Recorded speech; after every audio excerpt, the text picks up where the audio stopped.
Getting nasty on a Thursday. It's a Fast Lane on 101 ESPN with Andrew Marsh and Jamie Rivers. I'm Anthony Stalter. It is 2:03. Your time check is brought to you by Clarkson Jewelers, an officially licensed Rolex jeweler. How you guys doing today? Everybody good? Fantastic, Anthony. Everybody feeling great? Jamie didn't like my attitude.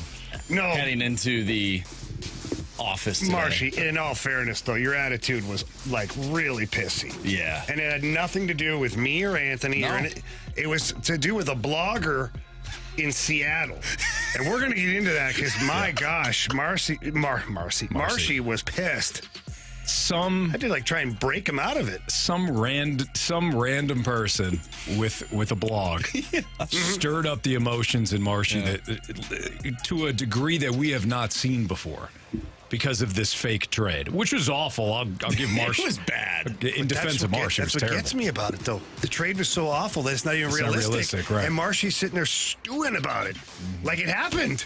If you're wondering what that offer was, we'll get to that later in the show. Deep tease. We also have Chris Kerber coming up. We've got Contender or Pretender.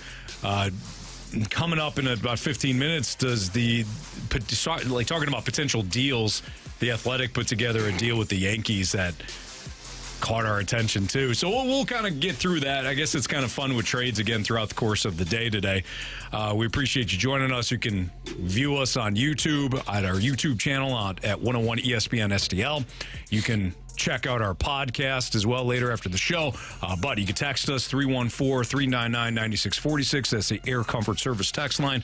Or, of course, you can leave us a mic drop no matter what we're talking about throughout the course of the day. If you got something to say, if you want to yell at us, if you want to agree with us, we accept all forms of mic drops here in the Fast Lane on 101 ESPN, so we appreciate you. But we start off today's show as the Cardinals open up a new series against the Cubs at Wrigley. 4-game set. Of course, the Cardinals are rolling right now. They've come out of the gates in the second half red hot. Winners of 5 straight after sweeping Miami yesterday. They are 8-2 over the last 10 games. They've climbed out of the basement of the NL Central. Still 10.5 games back, though, so still quite a haul here. But, Jamie, with a winning series, you take 3 of 4. Obviously, a sweep would be great. But a winning series against the Cubs, you would surpass them, and you'd be in third place. If the Cardinals win the series in Chicago, do they have to go all in? I saw this. What? I saw this on Twitter. What? Who posted that? Marsh's friend, Which guy is that? Bill. What the hell's wrong with Bill? He's drunk. Seriously. He's drunk again. He's been sipping on Grandpa's cough syrup, that's for sure. Hanging out in Anthony's basement? No. Yo, you don't want to be down there. Yeah. No. Kids leave a whole mess of stuff and mice, maybe some snakes. I don't know. Maybe some ants. Yeah, there's ants all over our house. Marsh and I get there today. Our desk, or Jamie's on the other side to give you a visual, but Marsh and I's desk are You guys are connected there. Yeah. Connected. And we look over and right in the middle, bunch of ants. Like, what the hell? I was like, what the hell do you guys have hidden down there? Oh, we bring our lunch. We're healthy. But we throw it away. Yeah, we throw it away. Something went rogue down in between Right. those desks. Probably some Raising Canes. That sauce. Sauce is just dripping in between the desks there. So we're in agreement, right? Nothing, even if the Cardinals go up to Wrigley and they sweep the Cubs, nothing really changes in terms of how they approach the deadline, right? No, you cannot veer off the course. There's only one thing that takes me off the course, is if Jordan Montgomery and his agent decide that they will talk a contract extension with the Cardinals, Right. and you lock him up. What That's if it's it. Flaherty? No thanks. So you're saying no matter what, you're saying no thanks to Flaherty. No, well, why would you? Honestly, the talent plays. We're just talking, Jamie. I understand that, but the talent plays as a 2 or 3 in your rotation. Fine, but can he actually stay healthy? No, That's the problem. So why would you lock him up? I wouldn't. I wouldn't. That's why it's a hard pass on Jack Flaherty as far as a contract extension goes, unless it was an absolute, massive team-friendly deal. He just loves the Cardinals so much, he'll almost pay to play here. Then I'd be like, okay, fine, I'll keep you around for a while. But Monty, I would love to see that happen. If not, then you got to move on from both of them. Right. You cannot have a trade deadline this year to where you start to get sidetracked, veer off the course, and all of a sudden you're hope in one hand and you know what in the other, Anthony. And you don't want that experiment. No. and at the end of the year you don't make the playoffs and you've missed an opportunity to improve your ball club, that is the worst case scenario. Yeah, let's throw out two different scenarios. So the Cardinals, they stay red hot. They sweep the Cubs. They sweep, let's just say, they sweep the Diamondbacks too. Like, they are rolling heading into the deadline. I don't even know if they have to sweep them. They get 11 games between now and the deadline. If they win 8 of those 11 games. Yeah, they're red hot. That'd be pretty impressive, though. That would be. They're red hot going into the deadline. Yeah. And let's just say, hypothetically, the Cardinals say, well, this is the club that we thought we were going to have. So we're going to hang on to Monty. We're going to hang on to Flaherty. We're going to add a starter. And you know it's going to be a Zach Greinke, Rich Hill type. They add one of those guys, and they say, now we're going to go for it. One of two things happens, in my opinion. One is what you just said. September comes, they stay hot through August. September comes, they fall apart, they miss the postseason. And now you have guys on expiring contracts, and you didn't do anything at the deadline to help you for next year. So now you're really in a hell of your own making in this offseason because you didn't even use the deadline to get yourself a starter that you could use as a cost control option for the years to come. The second option is you stay hot, you win the NL Central, improbable run, and you get swept in the wild card round. Yeah. Which has happened before. Both of those scenarios? Both of those scenarios are screwed. Yeah. So I don't even care. Like, even if you have a vision right now of the Cardinals making the playoffs, I don't care. Yeah. I'm trading the expiring contracts, and I'm trading Monty and Flaherty. I just am. I have to, because next year comes around, and you'll be in the worst spot ever because you'll still have the same void in the rotation. Your bullpen still will be kind of crappy, and you will have acquired nothing. So now you thought spending money was a bad idea before. Now you're going to be spending money hand over fist because you have nothing else to do. Right. You've lost all these guys. And you're going to be playing these games anyways. It's not like it's an either or situation. It's not sell and then you're terrible for the remaining months and you're not trying to win. You could still sell off your expiring contracts, set yourself up right for the immediate and the future, and still stay on a run. Because I don't see the Cardinals tearing down this offense. So your offense is still going to be in place. You're still going to have the offense. You're going to have one of the better offenses in the league, regardless. What we're talking about is freeing up some of these spots, Tyler O'Neill, DeYoung, and also using the expiring contracts. Montgomery, Flaherty, maybe Jordan Hicks. I know that one I think would sting for some people, but even a Jordan Hicks to get yourself some pitching potentially that you can supplement your rotation this year and next year. To me, you have to come out of this deadline, Jamie, knowing that you have another pitcher earmarked for the rotation for next year. Yes. At the bare minimum. No, you have to. You have to, because right now you're not even sure that Steven Matz will be in your rotation. Right. He's contracted to be in your rotation. He's making enough money to be in your rotation, but look what happened this year. Look what happened last year. Injured this year, bit of a roller coaster ride, mostly on the downward side. He's had a couple of positive games, but you can't go banking on that. So Miles Michaelis is your number one. Steven Matz is your number two. Good luck. No offense to those guys, but good luck. If I'm Mo, I have to build a rotation that bumps Steven Matz back to the bullpen. That's what I don't know if you need to do that. You need Steven Matz to be your number 5. That's what my goal is. Yeah. If I wind up with Steven Matz as a 5, okay.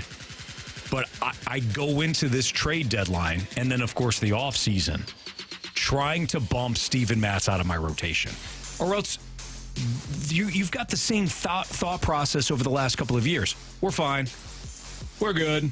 We've got 6 starters when you really don't have you don't have one great one, let alone 2 good ones. You can't have that same philosophy. This is the way that you build up a successful team. It's quite frankly how you did it with your offense. You slowly started to build some spots. You waited patiently on trade. You struck while the iron was hot when it came to the Goldschmidt trade and the Arenado trade. You developed guys like Donovan and Edman and Who else am I missing there? Gorman this season. You signed Contreras. You've been building this offense. You need to do the same thing with your pitching now. It can be a mix of young guys. It could be a mix of slightly unproven guys, but with high upside that are on other teams right now. And it could be a mix of veterans, whether they're high-priced free agents or ones that you just need to supplement your rotation. But you can build this thing in this trade deadline in the offseason. Anthony, quick question for you. Actually, a quick text, and then I have a question for you. So, by the way, Air Comfort Service text line 314-399-9646. This one comes from the 314. It says, Jamie doesn't care, LOL. He would have been great to have in 06 and in 2011, saying, I don't care if they get good, just blow it up. He's not saying blow it up. I'm not saying blow it up, but... No offense, but you got to listen. But 2006, 2000, are we really banking on those to be the predictor of this season? I don't actually feel like the two teams are similar. At all. In some aspects, I think this team is better offensively, but in other aspects, as far as the pitching is concerned, it's way behind. 06, you think the division's bad now. The division was horrific in 06, and it was a different team. They were banged up all year. Got their injured starters back. Guys like our dear friend Chris Duncan came in midseason, sparked them. Some of the other young guys supplemented the roster throughout the year, and they hung around in a bad division just long enough to win the division, and then got hot in the postseason. In 11, people hang on to that though, Anthony. People hang on to that. Just get in. But to your point, it's a different scenario. But wait, not mad at you. To our listeners who get so pissed off at the John Mozeliak philosophy of like, hey, we get in, you never know. Right. Then they use it to their advantage in their argument. Well, look at 06 and look at 11. You're the same person that's yelling at Mo for saying that. Yeah, how did that get in work for 2020, 2021, and 2022? How did that work out I'm for you? dropping paper everywhere. You just say, look, you got Jamie completely flustered now. I don't like to see it. And 11, it wasn't the same situation. Do you know why? Mo revamped his whole bullpen with one trade. Which, by the way, nobody brings up. We don't want to give...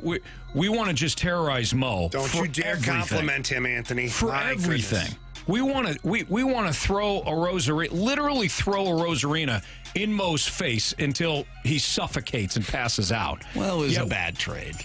Yeah, we don't want to give the man any sort of credit for 11. We call it Jocketty's team. It wasn't. It wasn't Jocketty's team. There were parts of Jocketty's team. There were parts, like Albert and Yachty, and there were big parts. But Mo completely revamped his bullpen in 11 with the Colby Rasmus trade. Completely revamped it. That team was still kind of hanging around. They're still in it. What Jamie and I are saying is not give up or wave the white flag. It's let's be realistic about it. You're guys. The first half of the season still counts. Well, yeah, that's why you're in the position you're in now. You can't swap 2.5 weeks of good play and say that counts as much as the first half. It doesn't. The first half still counts. Games in April still count. I'm sorry. You got to be smart about it, or else you're going to be in the same situation that you have been over the last couple of years. And to Jamie's point, these same people are going to be bitching in the offseason. I just find it interesting that a guy that just watched Ted Lasso doesn't believe. Oh, God. And doesn't believe that this team can be a second-half team like AFC Richmond. It's just kind of disappointing. Marsh. He's basing off of a fictional. Marsh, you know better than I do. It's not fiction. They're in the English Premier League. Mm-hmm. Marsh, you know just as well as I do that Ted Lasso had a plan.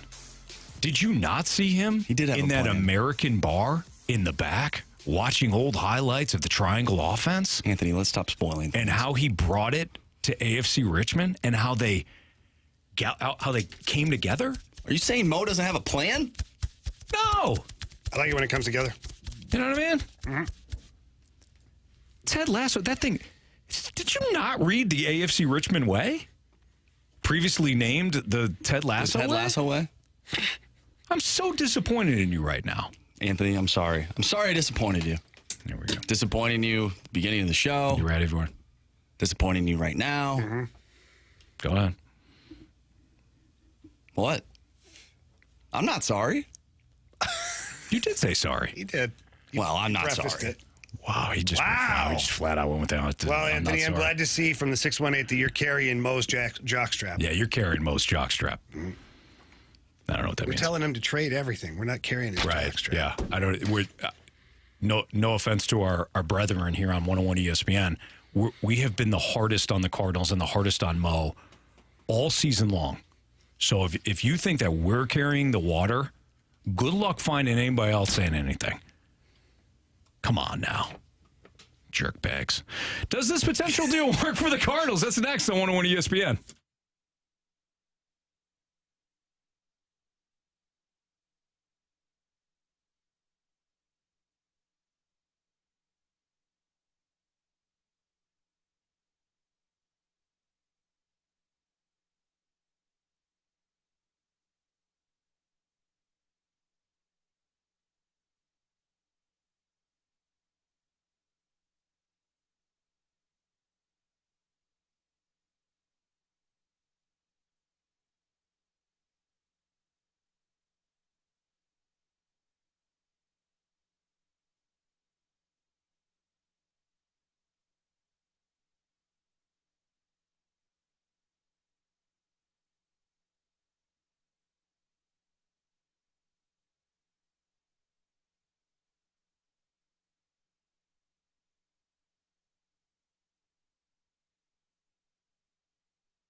because you know what you need if you're the Cardinals, and that is a guy that's going to lead your rotation. Because we all dreamt years on Jack Flaherty being the ace, and at times he has been the ace of the Cardinals, but I think everyone knows that his time in St. Louis is coming to an end. So who's the next guy?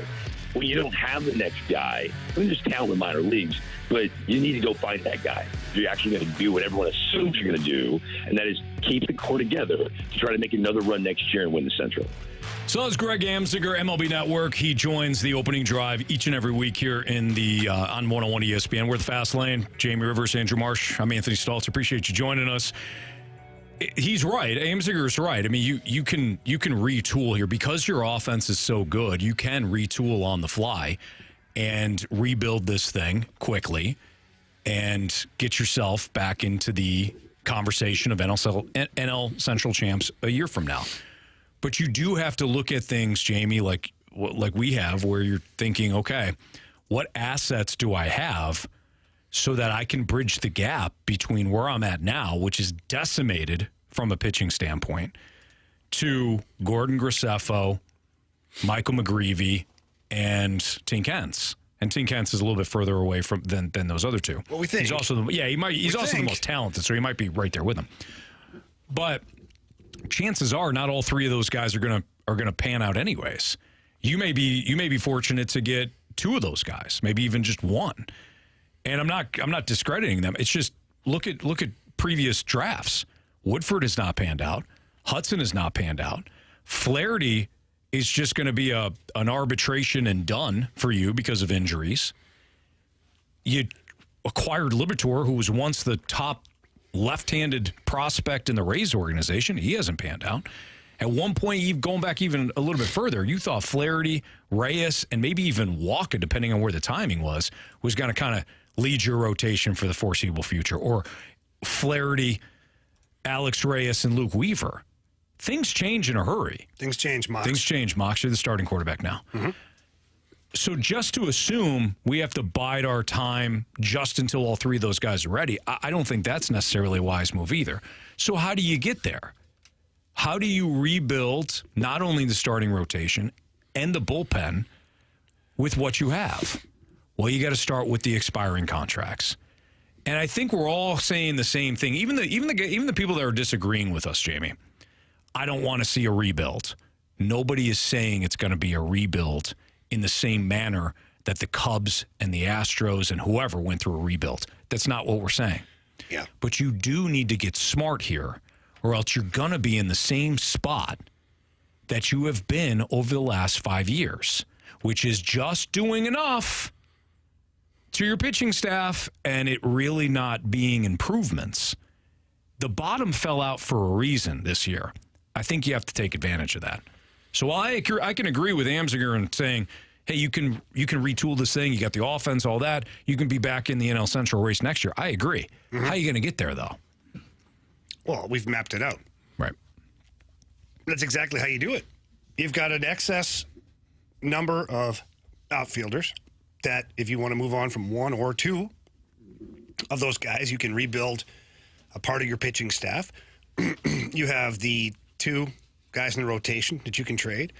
Plus, you do have prospects. You have some young players in your system that people are interested in. You also have some other players, too, that maybe you didn't think were trade chips, but they end up being that, like an Alec Burleson, a Juan Yepes. I'm not saying they're going to get you Verlander, but they might, together in a package to a team that needs some bats, they might get you something. Like, you have enough at this point to retool this team and be right back in it next year. The Cardinals are actually in a good spot to do this. They could be in a way worse spot where the offense is crap and it's thin. They don't have the right and the pitching staff, what you thought was going to be really good, isn't. Now what? Well, then you're talking about an actual rebuild. I know, and you don't have to worry about that right now. Yeah, you're further along. I think that in some ways, this season has been, I don't know. It has been kind of a good thing in some respects. Because it at some point, we used to get this text. I wish that the front office would, the Cardinals would fall on their faces because maybe it'll wake up the front office. Well, that part is here. It's now. Yeah. The front office. It's the first time for Mo. The it's ownership. First time for him. Yeah, you're like, oh, wow, what I've been doing doesn't work anymore. And it really hasn't worked over the last couple of years. It's just you have benefited because of the division. Correct. So that's the eye of the beholder there, right? Did it work? Well, yeah, we made the playoffs. Yeah, you benefited from Did a it crap work? division. You ask the same question to somebody else. No, they haven't won a playoff round in, 5 years? Right. You got shut down by a Phillies team last year that was built to do what they did, but it took everything just to get to the postseason. Pretty good team, though. Exactly. That's my point. All they had to do is get in, Anthony. They snuck in, but they snuck in with talent. Well, they had a lot of talent, and they had high-end pitching at the top of the rotation. And what happened? You could say, well, we were right there. Yeah. Yeah, but you really want to do that every year? Well, we were right there. Just make small changes. You got to make wholesale changes. Anthony, I have to address something here because I talked about it in the break, and it's reared its not ugly head. It's reared its head again. From the 618, Jamie, did the numbers make sense for our 2019 Blues to do what they did? No, it didn't. But what did Army do at the deadline? Nothing. He didn't go acquire anybody. He didn't do anything because he thought, this is the group. If this is actually going to be something that happens or we make the playoffs, it's going to be with this group. Mm-hmm. He had done all the damage he needed to do in the offseason. He brought in O'Reilly. He brought in Bozak. He brought back Perrant. He did spend in the offseason. It didn't work out the way they wanted, a quarter into the season, even halfway point. But then it turned around because the players that you did acquire started playing to their potential. I don't view that as the same situation here right now. And they also had a guy named Jordan Binnington. So it'd be like adding Max Scherzer to your rotation. Do you know what I'm saying? Yeah. Does that make sense? Yeah. So I'm sure you're going to get the just add Max Scherzer text. He might be available, though. That's the screwy thing about the Mets, is that Cohen, he is the type of guy that'd be like, I'm moving on. Right. Scherzer and Verlander are available. Yeah, he might. Still going to cost you, though. All right, it's the Fast Lane on 101 at ESPN. Million. We didn't know. I meant in prospects. No, they take him for nothing. They just want to get rid of him. Oh, really? He's got a salary dump. Times are tough for Steve. That's how Cohen likes to do things. They'll just whatever. He actually it doesn't matter. He doesn't care. I don't think he cares about much, that guy. I'm sure he cared at some point. We didn't even get to the potential deal that could make sense, and the trade partner is the Yankees. So we'll get into that next here on 101 ESPN.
101 ESPN Sports Center.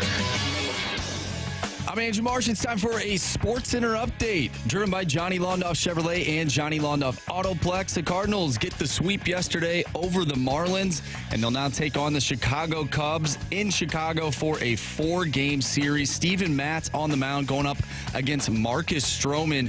Steven Matz looking for his first win of the year. He is 0-7 with a 4.86 ERA. Marcus Stroman, on the other hand, 10-6 with a 2.88 ERA.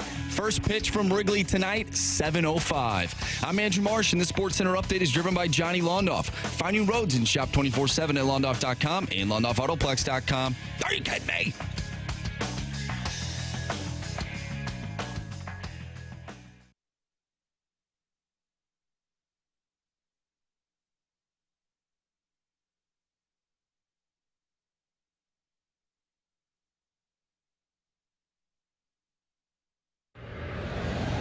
All right, Jamie. All right, Anthony. This is Dave. I let you rant a little bit, but I'm going to go ahead and step in.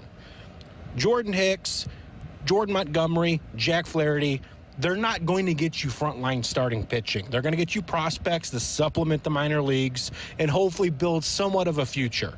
If the Cardinals were 10 games up, you would not talk about trading Flaherty or Montgomery. We would lose them for nothing at the end of the season. So if the Cardinals went on a hot streak and let's say 5 games back by deadline time, there's no difference whether you were 10 games up going for the division or only 5 games back fighting for the division. You're not going to get what the Cardinals need by trading their rentals. That was Dave. Anthony, I'm going to let you handle Dave. Yeah. Is that neighbor Dave? No, it wasn't.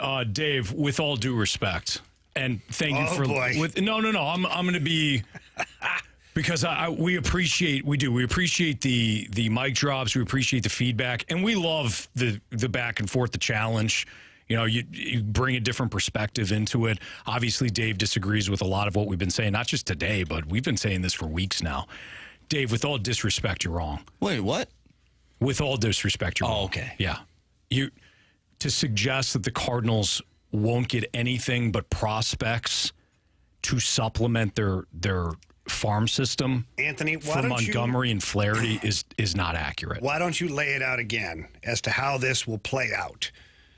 Sure. Lay it out again as to how Jordan Montgomery, even Jack Flaherty, might fetch you something. Absolutely. Okay, so we have to look at the bigger picture of the market. I think what we do, and I'm saying we as Cardinals fans, not just we in the media or you guys as listeners, all of us, I think what we tend to do is just view things from the Cardinals' perspective. As if it's only the Cardinals out there looking for trades. Yes. Or Flaherty. We know Flaherty's history. Now, other teams are going to know it too. But you have to put yourself in another team's shoes. These are contenders that we're talking about. Eduardo Rodriguez of the Tigers will fetch the Tigers something significant. And I think he's cost controlled too. So he's going to be one of the top guys that gets dealt. Shohei Ohtani is in a stratosphere all on his own. He's in a different stratosphere.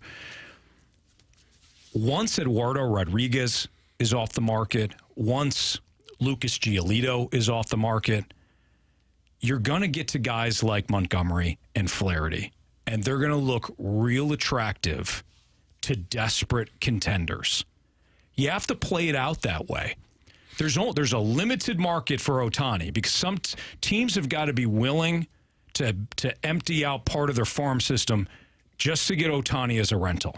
So you're only talking about a few teams there. You talk about a couple of more teams that are interested in Eduardo Rodriguez. Same thing for Lucas Giolito, who's a rental too, by the way. You're going to get a team that misses out on Ohtani or wasn't interested, misses out on Rodriguez, misses out on Giolito, and the fan base is, what the hell are you doing? Well, and the management themselves, the team, they start to pucker too. Absolutely. Because they have questions that need to be answered to their ownership and their higher ups. Yes. And then when all these guys start to disappear and you're still minus that guy in the rotation that you were supposed to go and get, right?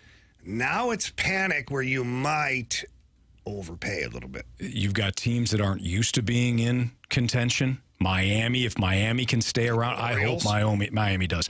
Baltimore's a perfect example. The Dodgers have been decimated in their rotation because of the injuries of Walker Buehler, Clayton Kershaw. Julio Urias has not been good, guys. He had another dud the other day. The Dodgers need pitching. And one thing that they have in abundance is prospects to make a move like that. And you got to remember the bidding war. The Dodgers, the Astros, teams that are trying to win a World Series will bid high for rentals. I'll give you one example. I listed several examples of what happened just this last year. I didn't even go back 2 years ago, 3 years ago, just this past year. Noah Syndergaard, who did not put up bigger numbers or better numbers than Jordan Montgomery a year ago, fetched Mickey Moniak for the Angels. Mickey Moniak is hitting third in their lineup right now. He's their starting center fielder with Trout out. Mickey Mantle? Thank you. No, yeah, different name, different player, different era. Yeah, Mickey Moniak. Starting center fielder for Trout. Guy. A year ago, the Angels probably looked at it just like maybe some of us will look at the trade deadline and say, who the hell is Mickey Moniak? Really? You gave up Syndergaard. He's their starting center fielder when Trout is out. He's their starting left fielder when Trout is in. Moniak is not a big name, but he's been a really good player. That is who you can get from a pitching standpoint if you're the Cardinals. So again, all due respect to Dave, you are not getting single-A players, double-A players, guys that are going to fill out your farm system. You haven't been used to this because the Cardinals have always been buying. But if you pay attention to the rest of the league and how they operate, Monty's going to get you something. It's not going to be Scherzer, guys. I'm sorry. If you're thinking like, well, you're going to get Scherzer and all that, or Anthony said Scherzer. No, you're going to get that guy that you hadn't heard of that could be in your starting rotation or should be in your starting rotation. And we can't ignore the fact that there could be package deals involved too. So, the Yankees rumored to really like Jordan Montgomery. They'd like to have that reunion again. Can I real quick before you continue? Sure. Where were we a year ago when the Cardinals traded for Montgomery? What do you mean? We saw it go. People didn't like it. People hated it. Why? They had no idea who the hell Jordan Montgomery was. You did, though. I did because I happen to, pay attention to the Yankees. My father's a huge Yankees fan. I knew Montgomery's a steady starter. Now it's like we can't get rid of Montgomery. Holy smokes, guys! A lot changes in a year. Go ahead. Sorry. Yeah, no, that's fine. So let's just say the Yankees are looking to be a dance partner for Montgomery. Mm-hmm. They also need outfield help. Mm-hmm. So a guy like Mo could say, all right, Monty, we're going to reunite you with the Yankees. We're going to throw in Tyler O'Neill or Dylan Carlson, but we're going to get something back, like a major league player back. Right. Possibly. I'm just using the Yankees as an example. Mm-hmm. There's other teams out there where if you package certain things together, the Mariners are another one now. They got an outfielder who kicked a cooler and broke his foot. Kelnick. And they also are looking for pitching, too. Right. So, just saying. Think about what the Pirates got for Stratton and Oviedo. Quintana. Quintana was a rental. They got Johan Oviedo. Not a big-time prospect, but somebody that wound up being in their rotation for most of this year. You got to think of it that way. If the Cardinals if they trade Montgomery and Stratton, for example, they're going to get somebody in return that could be in their rotation for the rest of this year and next year.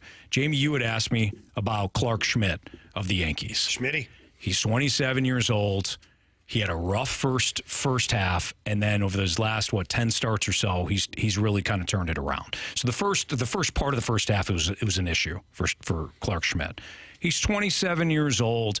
Somebody that probably isn't going to knock your socks off, but he's a cost-controlled option.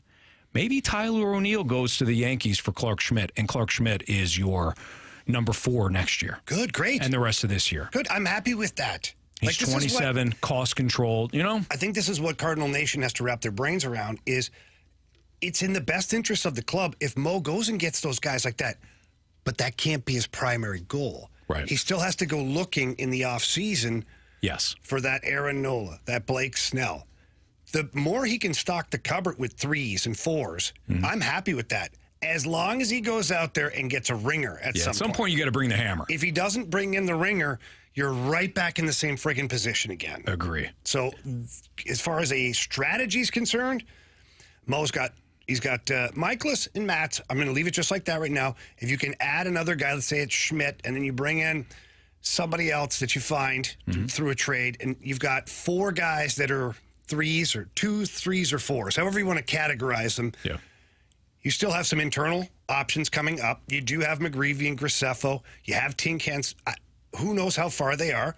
But in the offseason, you can go find another free agent that's low on the cost price, get him as a 4 or 5, and then you hammer it home and you bring home Nola or Snell. Yes. And that rotation looks pretty solid, man. One thing that, Jamie, I'm glad you brought this up. One thing that we can't get, one thing you're not going to get at this deadline is an ace. No. You're not buying an ace. What you need to do in the offseason, and Jamie's been all over this over the last couple of days, you got to get an ace there. And you may have to overpay, and it may hurt, but you have to get an ace. Because you can make all these smaller moves at the deadline and supplement your rotation and rebuild things. But if you don't get the ace in it, it's not going to matter. I agree. You're right back to where you started. Absolutely. All right, it's Fastlane on 101 ESPN. Do we ever do the Yankee thing? I don't think we did the Yankee thing. No, we never got into it. We'll just keep kicking it down the road there. Well, we've got Yankees and Mariners to get into. Yankees and Mariners, could they be trade partners? Next on 101 ESPN. Text us anytime at 314-399-9646 on the Air Comfort Service Heating, Cooling, and Insulation text line on 101 ESPN.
Kickstands up, St. Louis. Bike nights are back at Big St. Charles Motorsports on Thursday, July 20th. And this year, it's bigger and better than ever with a Calendar Girl Contest, big air ATV stunts, and more. Plus, free food, free admittance, and motorcycle parking only. Bike nights are back, and we're doing it up big on July 20th at Big St. Charles Motorsports, located at I-70 in the Cave Springs exit. That's BigStCharlesMotorsports.com.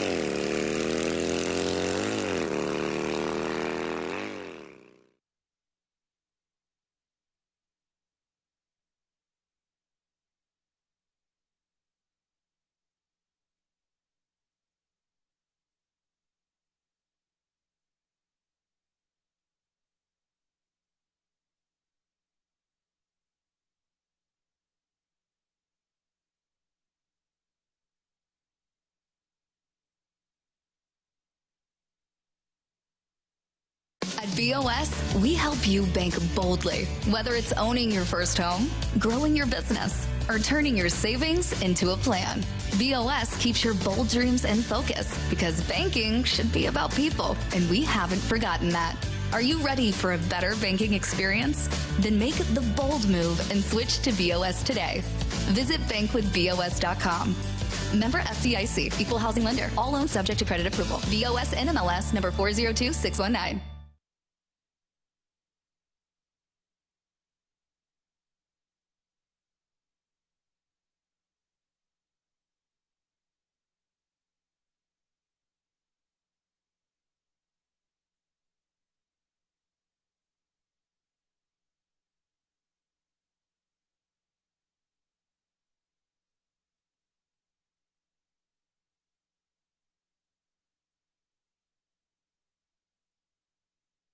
This is it. The final days, the final hours of Diamonds Direct's Midsummer Store-Wide Savings Event. Time is running out on this incredible buying opportunity. You have until Saturday at 6 p.m. to shop in-store and get 20% savings on virtually everything. Exclusive trunk shows all weekend with world-renowned designers in-store. Save an extra 20% off rings, earrings, bracelets, bands, even engagement ring mountings. Don't miss this once-a-year store-wide event. Hurry, sail in Saturday. Get all the details now at DiamondsDirect.com.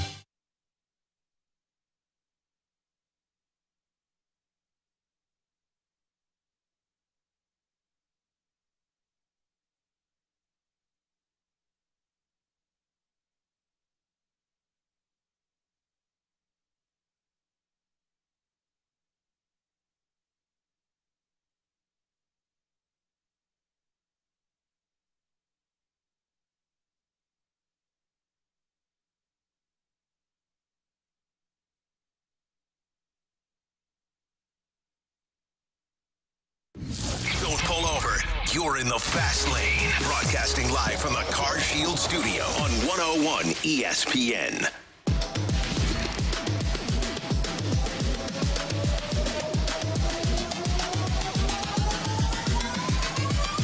Come on. So The Athletic put together an article in which they interviewed Katie Wu of The Athletic. Obviously, she covers the Cardinals. And also talked to the Yankees beat writer for The Athletic. And Marsh, can you clarify? Because I didn't actually see that this was the trade proposal. I think these are just some of the names that were discussed involved. I mean, this would be an absurd trade. Are we back to the bad mood trade? The trade. Is this the bad mood trade? This isn't it. No, this isn't it. Yeah. But March, again, did they, because when I read this, I just saw these names were discussed, not that this was an actual trade that could go through. Right, that's how I viewed it as well. So some of the names that the Yankees could get would be Dylan Carlson, Alec Burleson, Brendan Donovan, Jack Flaherty, Jordan Hicks. Not all together, not all one trade. I won't bore you with I'll tell you the Yankees players. These are all minor leaguers, though, or Clark Schmidt, who we had just talked about. So Randy Vasquez, Clayton Beater, Will Warren, Clark Schmidt, Everson Piera, and then Chase Hampton and Drew Thorpe. These are all prospects that every single one of them is a pitcher.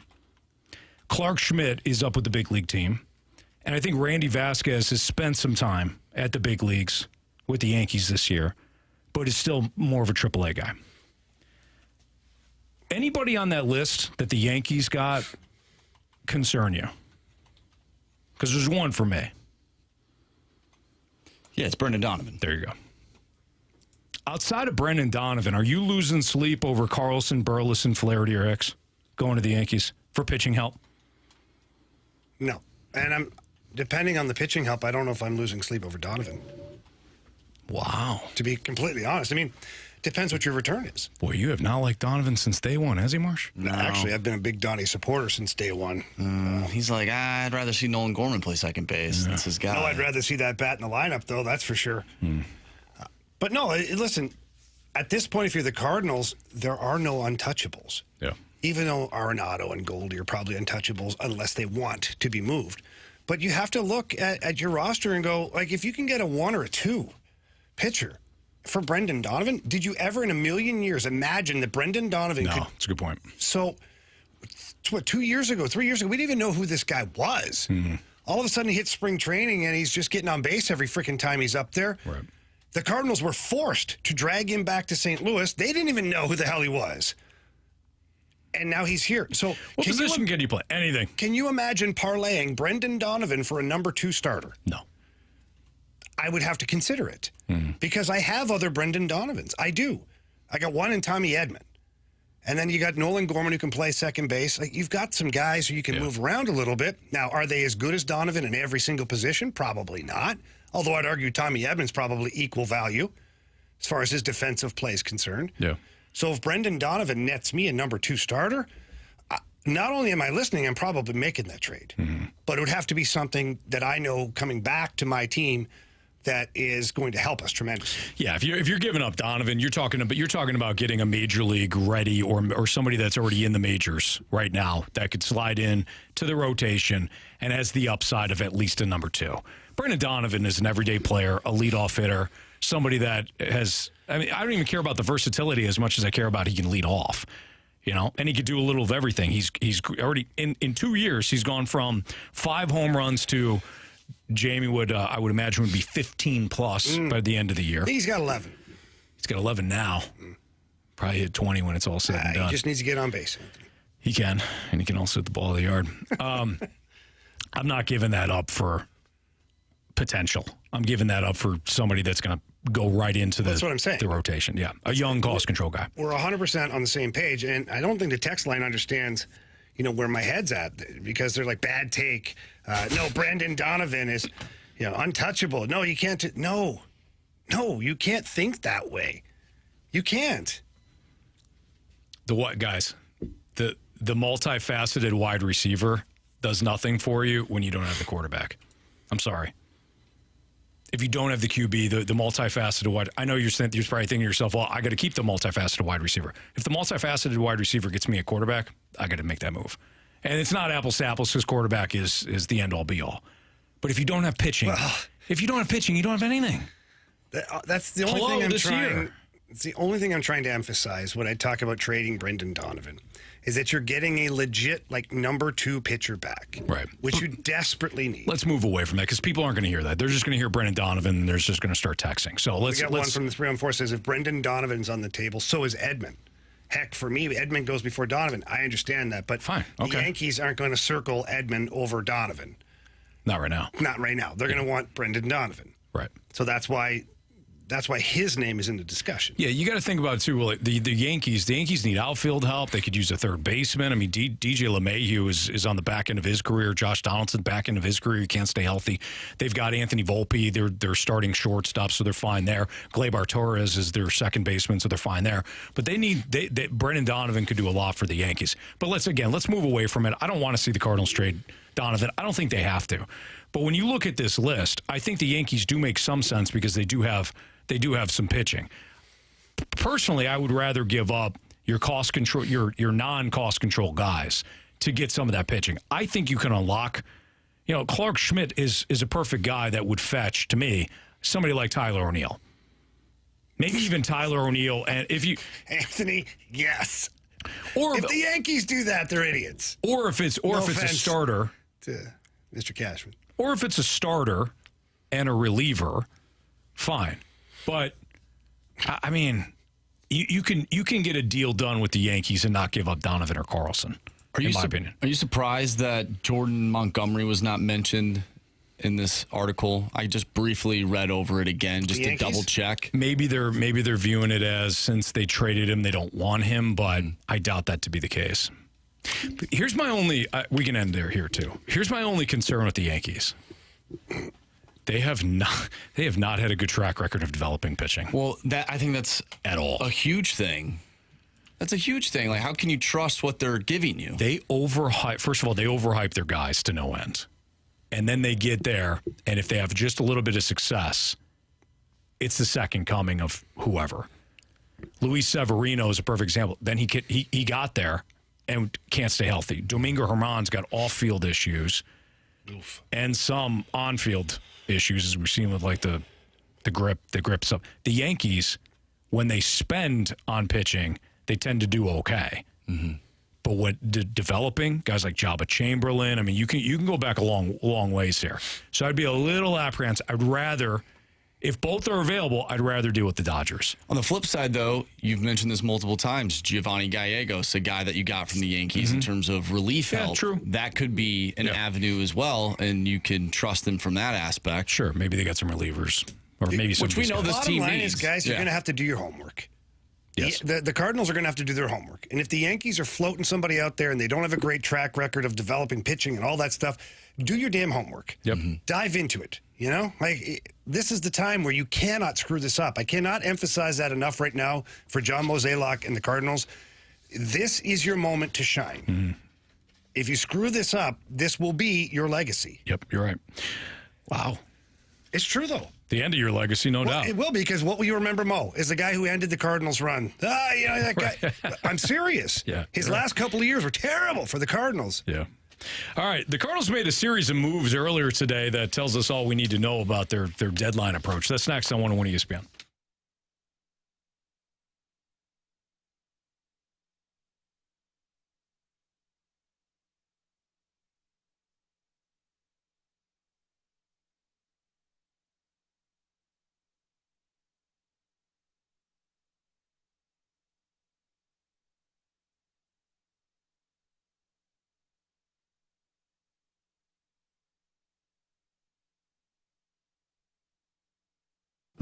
I'm home. Where is everyone?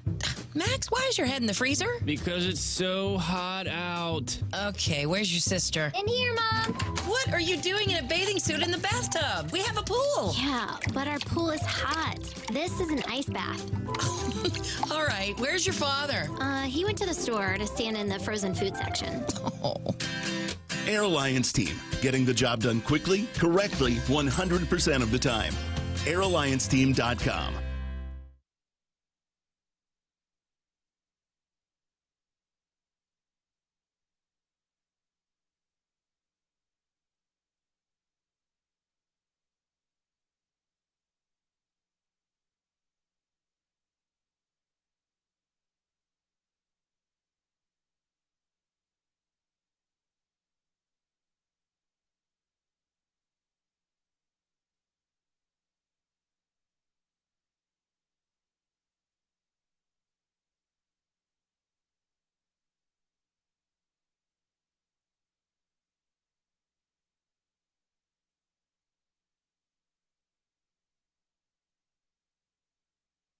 The choice of a lawyer is an important decision and should not be based solely on advertisements. I'm Jim Onder. When you use the rideshare service, you're putting your life in the hands of a stranger. You're relying on them to get you safely where you need to go.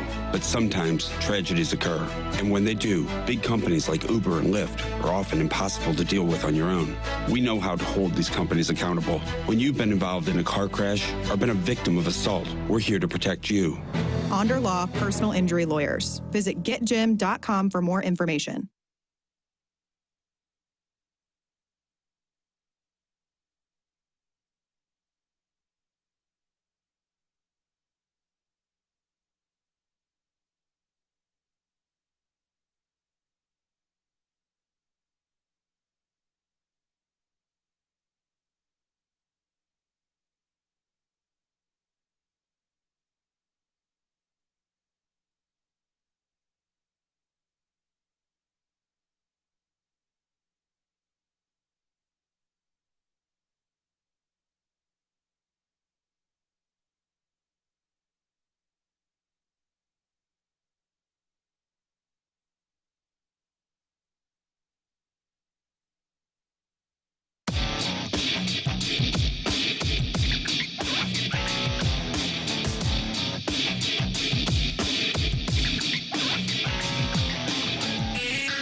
So the Cardinals made some moves earlier today that, Jamie, I think just illustrate what the Cardinals are thinking when it comes to the deadline.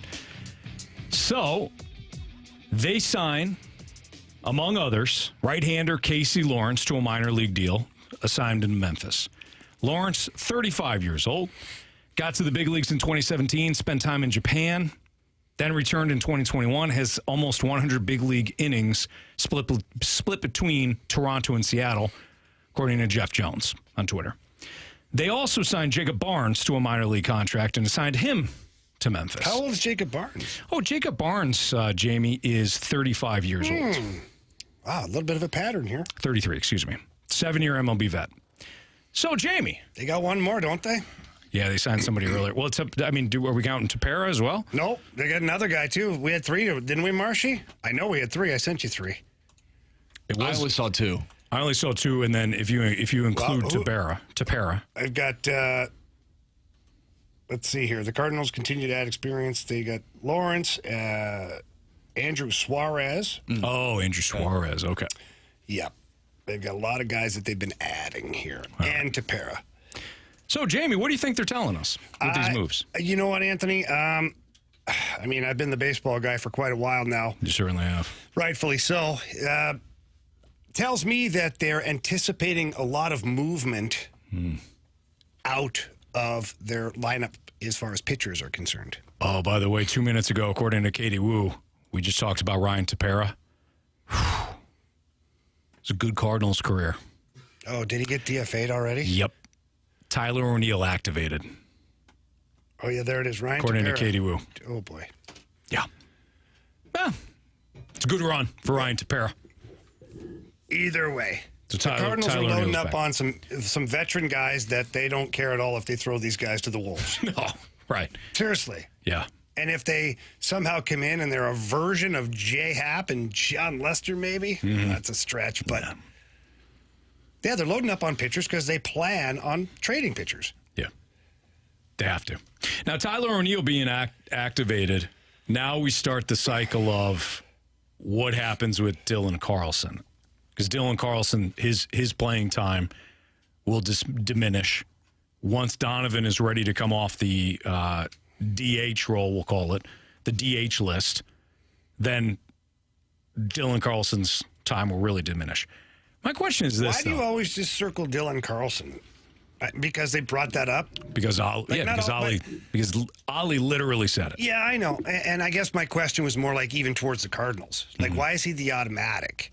I don't know. Shouldn't it be like, go back to, especially right now where your team is not good, if you earn your time, you play? Now, of course, Jordan Walker's in a bit of a unique situation, but I think everybody knows that. So Walker's going to play. There's 2 other outfield spots available. You're showcasing O'Neill. That's fine. Probably going to trade him. But following the trade deadline, it should be if you hit, you play. But Donovan would be in that mix, too. That if you hit, you play. Bottom line. You got bench Donovan or Gorman? Well, you got DH. That's where Donovan's been playing. Sure. So I just don't know. I need that spot for Contreras when I'm playing Ivan Herrera. And maybe that, but you can, you're not married to it every single game, Anthony. What they do is you're allowed to change from game to game, Anthony. Don't you get snarky on me. You're allowed to change your lineup. Okay. It's crazy, the concept. I get it. All right. And you can even put players in other positions. It's crazy. Okay. You understand? Can you play an infielder in the outfield? You can. Okay. See, now you're getting it. Do you ever think about, do you think the Cardinals should think about that? Oh, I think they think about that all the time. Actually, they want to take some pitchers and put them in the outfield, too. Probably. Probably better. What? Jamie, here's the other question, too. What if they don't trade Tyler O'Neill? Then what? Oh, he'll be back on the injured list, so. No? Just play him enough to get hurt? That's terrible. No, you just put him on the list. That's terrible. Doesn't matter now. You're injured again. No, I'm not. Yeah, you are. But what if they keep this guy? You have to trade one of your outfielders. Well, then you got to. You have to. If there's zero interest in Tyler O'Neill to where somebody won't give you even anything at all, or like it's so bad you're like, this is not worth it. I'd rather take my chances with Tyler O'Neill, who might touch seats 15 times before the end of the season. Then you got to look at Dylan Carlson. You have to. Then you maybe even kick the tires. Like, what's Lars Nootbaar going to get me out there? Like, why not? Yeah. Right now, your outfield is absolutely crowded. You've got Walker, Donovan, Edman is when everybody's healthy, O'Neill, Nootbaar, Carlson. That's 6 guys. Burleson, 7. Yeah. He has 7 friggin' guys. I think what I would do if I were Mo, I'd call the Rays. And I said, hey, got some options for you. O'Neill, Carlson, and the Nootberger. Which one of those guys would you be theoretically interested in? Whoever they pick, you keep that guy. I keep that guy. I knew that. And then I call the Dodgers, and I say, hey, got some guys for you, got some options. Okay, we're looking for pitching. We know you got a bunch of pitching. Who do you like? And then once they tell you, you keep that guy until you have an outfield rotation. You go around each team in the league. Yeah. Yeah, but look, something has to happen with the outfield. You cannot, you can't just continue status quo, especially if everybody gets healthy. Right. Once everybody's healthy, you have Donovan, you have Edman, you have when everybody's healthy, Donovan, Edman, you got 7 guys. Carlson, we just went through O'Neill, we Newt. literally just went through it. When did you go through it? Literally 2 seconds ago. Was I here? Yeah, you were staring right at me. You listed the whole guys? I did. Every single one of them? Marshy, every single guy was listed. In that manner? in that manner. I'll have to download the podcast after the show. It's all brought to you by Dobbs Tire and Auto Centers. Do you want to go over it again? Sure, Anthony. Let's go. Let's go for the hat trick. What I would do is I would call the race, and then... Yeah. Did I tell you that? Yeah, you did. Okay, all right. Anthony, did you know that you can play guys in other positions, and you can change the batting order every day? Really? Yeah. Do you ever think about putting infielders to outfield? Yeah. Yeah. All the time. All right. So if you're just joining us, Katie Wu of The Athletic talking about the Cardinals DFAing Ryan Tepera and activating Tyler O'Neill. At some point, we'll have the lineup game for you as the Cardinals get ready to take on the Cubs at Wrigley Field. 4-game set. Go ahead. Great text from the 636. The new Moneyball is Mosaic using other GMs as his scouting staff. Well played. The book comes out in like 10 years. How Mo did it. How I got here. How I manage. That was Matheny's book. Steven Matz goes tonight against Marcus Stroman. Now, the last time the Cardinals faced Stroman was in London, and they did fairly well against him, but Stroman's been lights out this season. Yeah, he had jet lag, though.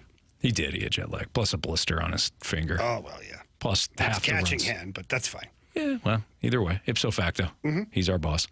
And then half the runs that he allowed were actually of the unearned variety. But nonetheless, the Cardinals' offense is red hot right now. And Steven Matz, boy, he's rolling. Ish. You know? You guys feel good about this Cub series? I do. Yeah, me too.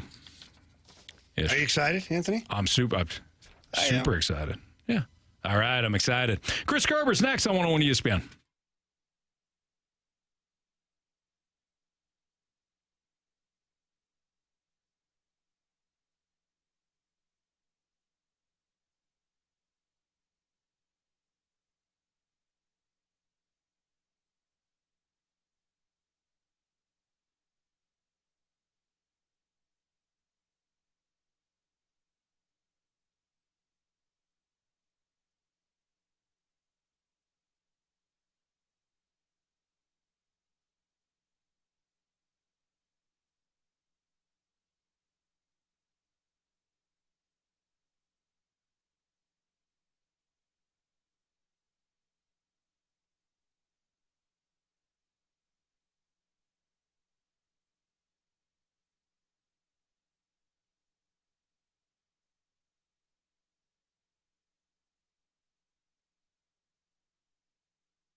When our family was looking for a new vehicle about 2 years ago or so, we wanted one that was going to be reliable. We, of course, wanted a great deal.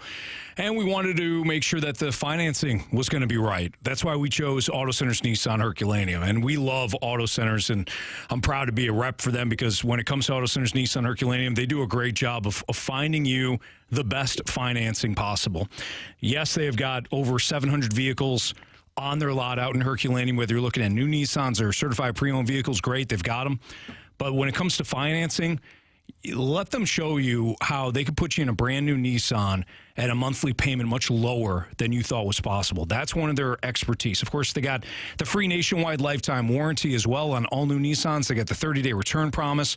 Auto Centers Nissan Herculaneum, they're going to take care of you. So whether you got good credit, bad credit, It doesn't matter. They're going to have financing options for everyone, and they've got brand new Nissans, certified pre-owned vehicles, and they also give you that 30-day return promise as well. It's Auto Center's Nissan Herculaneum. Tell them Stalter sent you.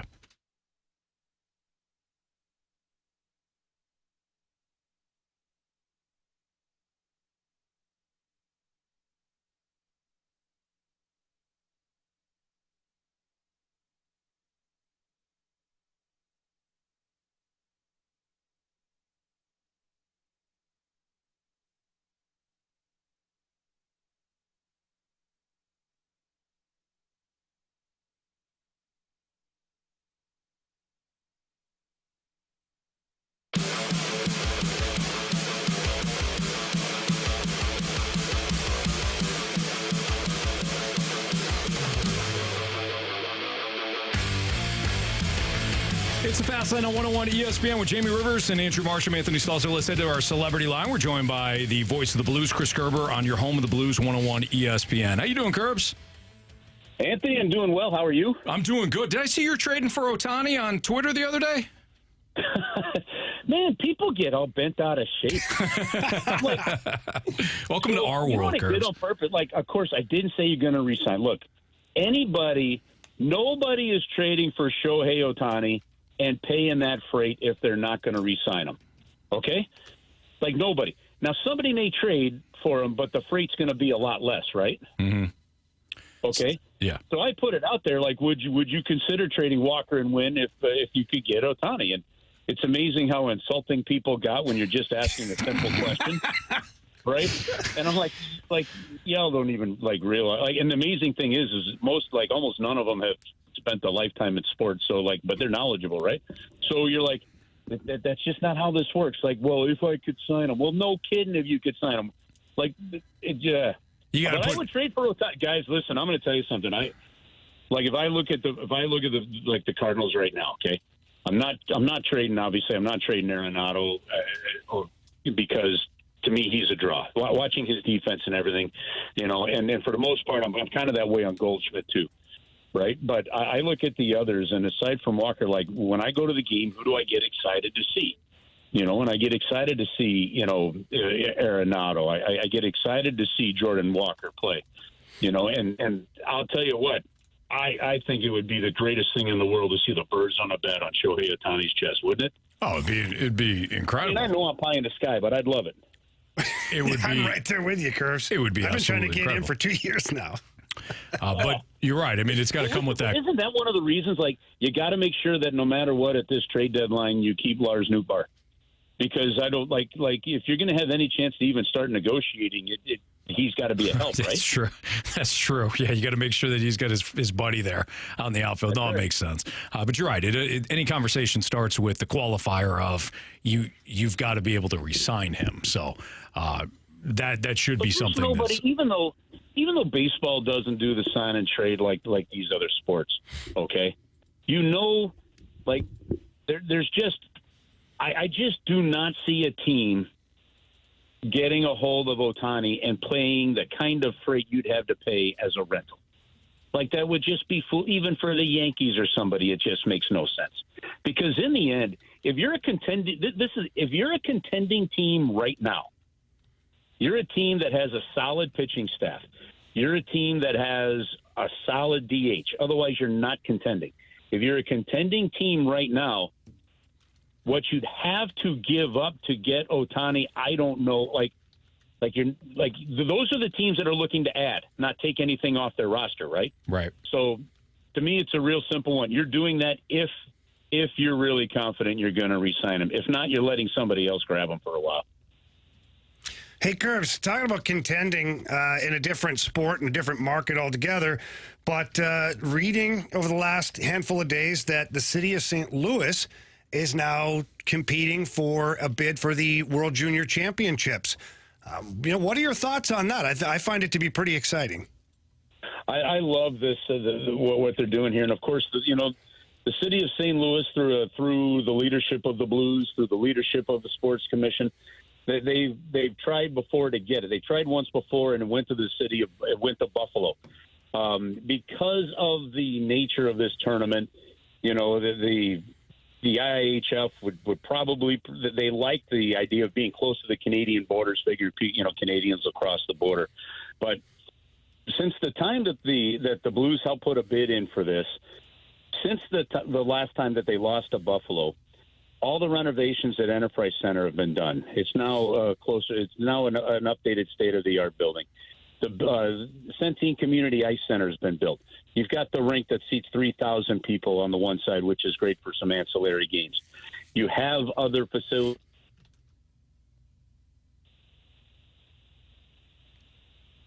Kerber, still there? Host this tournament, and I think it would be amazing. And we know how big St. Louis is as an event sports town, and that's what this would be. But if they can pull off this bid process and win this for the region, you're talking about the best 18, 19-year-olds coming in, and 17 and 18-year-olds coming in, and these are all the players that have been drafted, are about to get drafted, about to go impact the college program, you name it.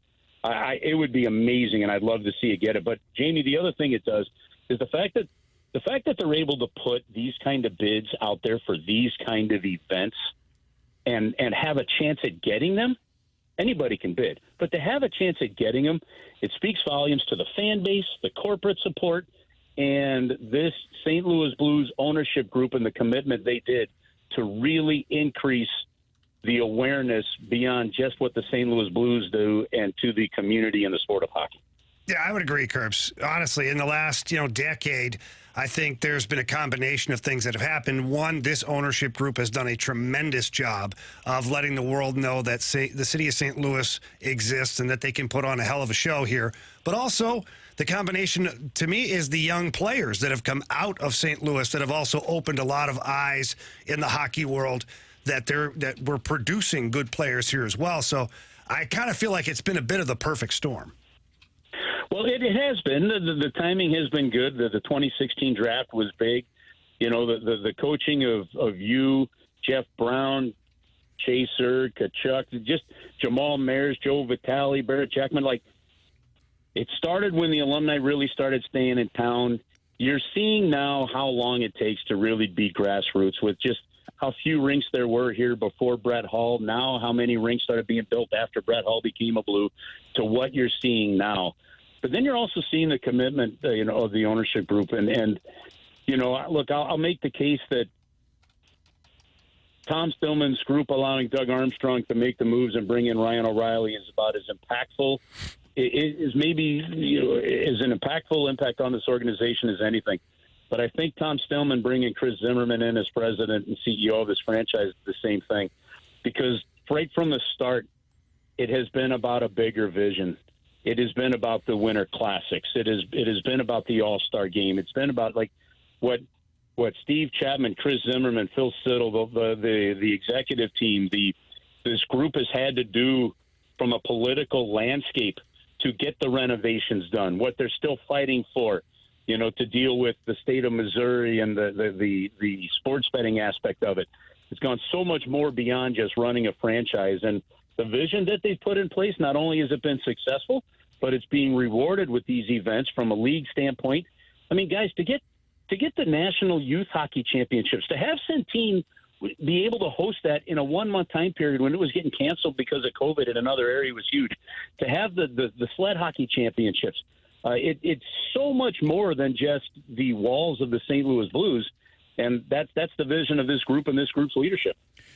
Chris Kerber joining us right now on 101 ESPN. Kerbs, now that we believe that the roster is set, what's your overall viewpoint on this Blues roster and how it compares to the rest of the Western Conference?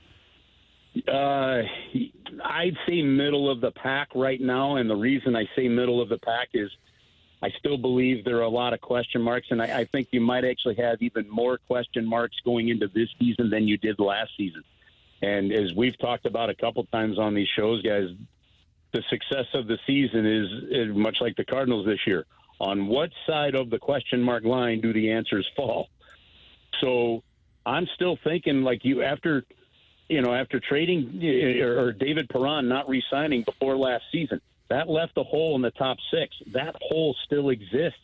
And it might actually even be more now with O'Reilly and Tarasenko gone. So does a Kapanen, does a Vrana, do they step in and fill it? Does a neighbor step in and fill it? Does a Bolduc, does somebody step in that we don't know about from a camp aspect and fill it?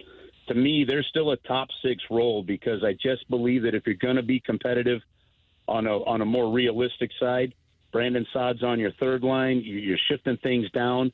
So I like the moves that Doug Armstrong made in terms of adding, some of the character guys, like bringing Sonny back and stuff. But I still think there are some question marks in terms of that top 6 that'll really define you. You may have the guys to fill them internally. You may not. You're hoping that these guys step up and fill those roles and play it. Contract year motivation for Kapanen, for Vrana, for Sundqvist, right? But you're also hoping that is it a Jake Neighbors? Who else that has term steps in and says, I want that spot? And that to me is where the question mark lies.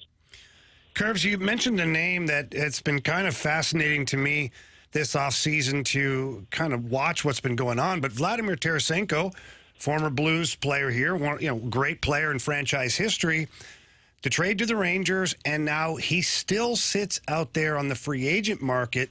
In your opinion, what do you think's going on right now? My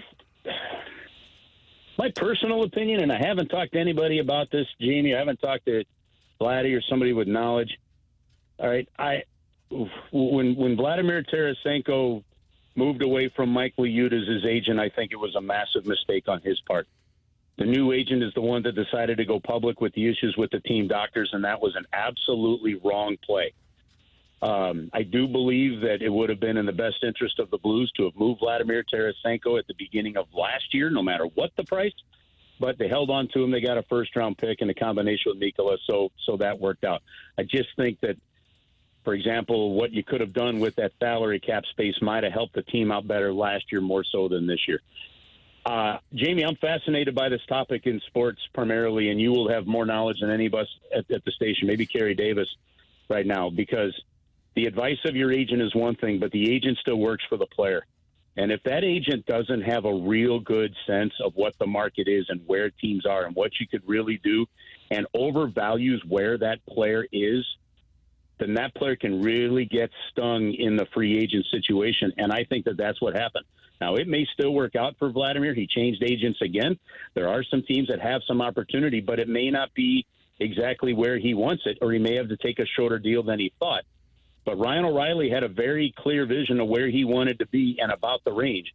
And here's a player that went from $7.5 million to $4.5 million and signed a 4-year deal, right? He had a realistic approach to where he was in his career. I don't know where that realism is right now with Vladimir Tarasenko. Yeah, it's going to be interesting to watch how his situation unfolds. Kerbs, great stuff. Have a great rest of your week and a great weekend. All right, guys. Have an awesome weekend. You too. Cheers, thanks. fellas. Yep. Jamie, where do you think Vlad winds up? I don't know. Honestly, the music is starting to stop here, and there's not a lot of chairs left. And I think the biggest misstep that Vladimir Tarasenko and his representatives have made is that they let the pool of money dwindle away. Mm-hmm. Like, if the offer was $4 million on day one of free agency, I think I would have considered it. Yeah. Honestly, because now some teams don't even, like the Blues have $298,000 left. That's just one team, but yeah, you're dwindling though. But we also know that Vladimir Tarasenko has a very precise idea on where he wants to be, because when it came time to provide a team that he would go to, he picked unrealistic destinations. Yeah. He picked destinations that were up against the salary cap.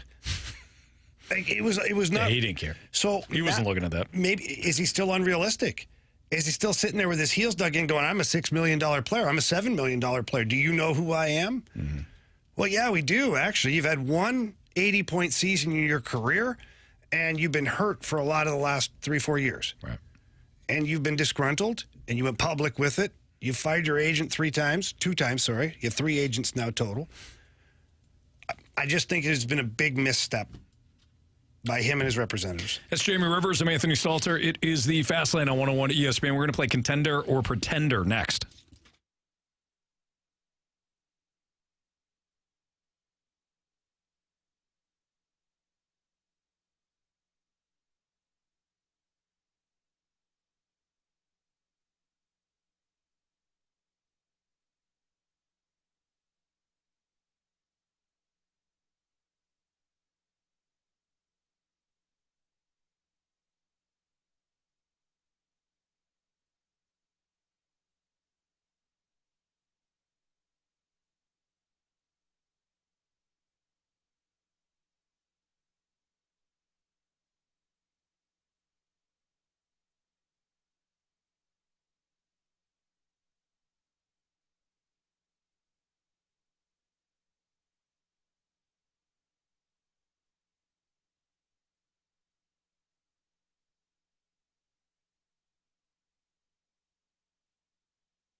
101 ESPN Sports Center.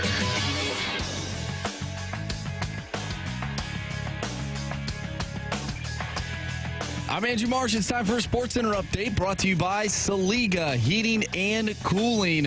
The Cards win 6-4 over the Marlins yesterday, completing the sweep. They'll take on the Cubs in a 4-game series starting tonight as Steven Matz takes the mound, going up against Marcus Stroman. Matz looking for his first win of the season as he is 0-7 this year. The Cards made a series of moves today. Tyler O'Neill has been activated from the 60-day IL, and Ryan Tepera has been DFA'd. Tonight, the Cards and the Cubs will set to square up 7:05 first pitch. We have Contender or Pretender coming up next right here in the Fast Lane. I'm Andrew Marsh, and the Sports Center update is brought to you by Saliga Heating and Cooling, independent American Standard heating and air conditioning dealer.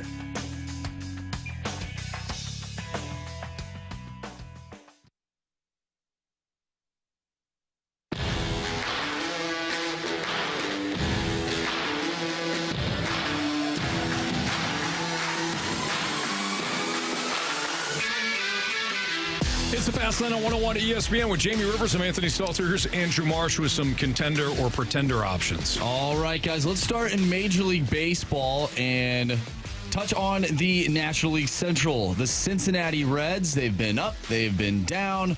Are they a contender or are they a pretender this season? Even though they won 2 straight now, they only split against the Giants, and their offense has gone to sleep. In the first half, they had some pitching problems, specifically their bullpen. I think that they're a pretender. I think they're exciting. I think they're fun to watch. But I think now you have all of the adjustments that need to be made for young hitters, such as, Del La Cruz there, and he's slumped recently.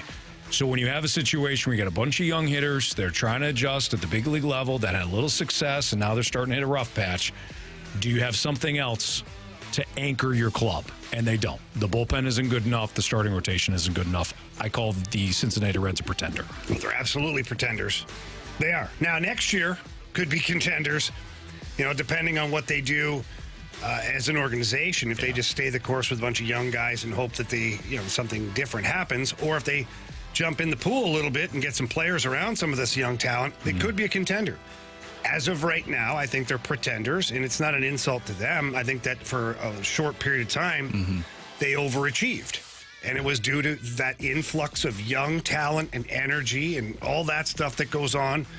But I don't see them being a serious contender or playoff team coming out of the Central. Let's head out west. The Arizona Diamondbacks, are they a contender or a pretender? Somewhat of a similar feel from the Cincinnati Reds starting to trend backwards. Yeah, I think they're more of a contender than Cincinnati, believe it or not, because they do have some sporadic pitching and the bullpen is better. But man, they just had a rough day today. So they had an opportunity to sweep the Braves, and they were getting, and no surprise, they were getting shut down by Spencer Strider. Yeah. And then they had a massive 7th inning in which Canzoni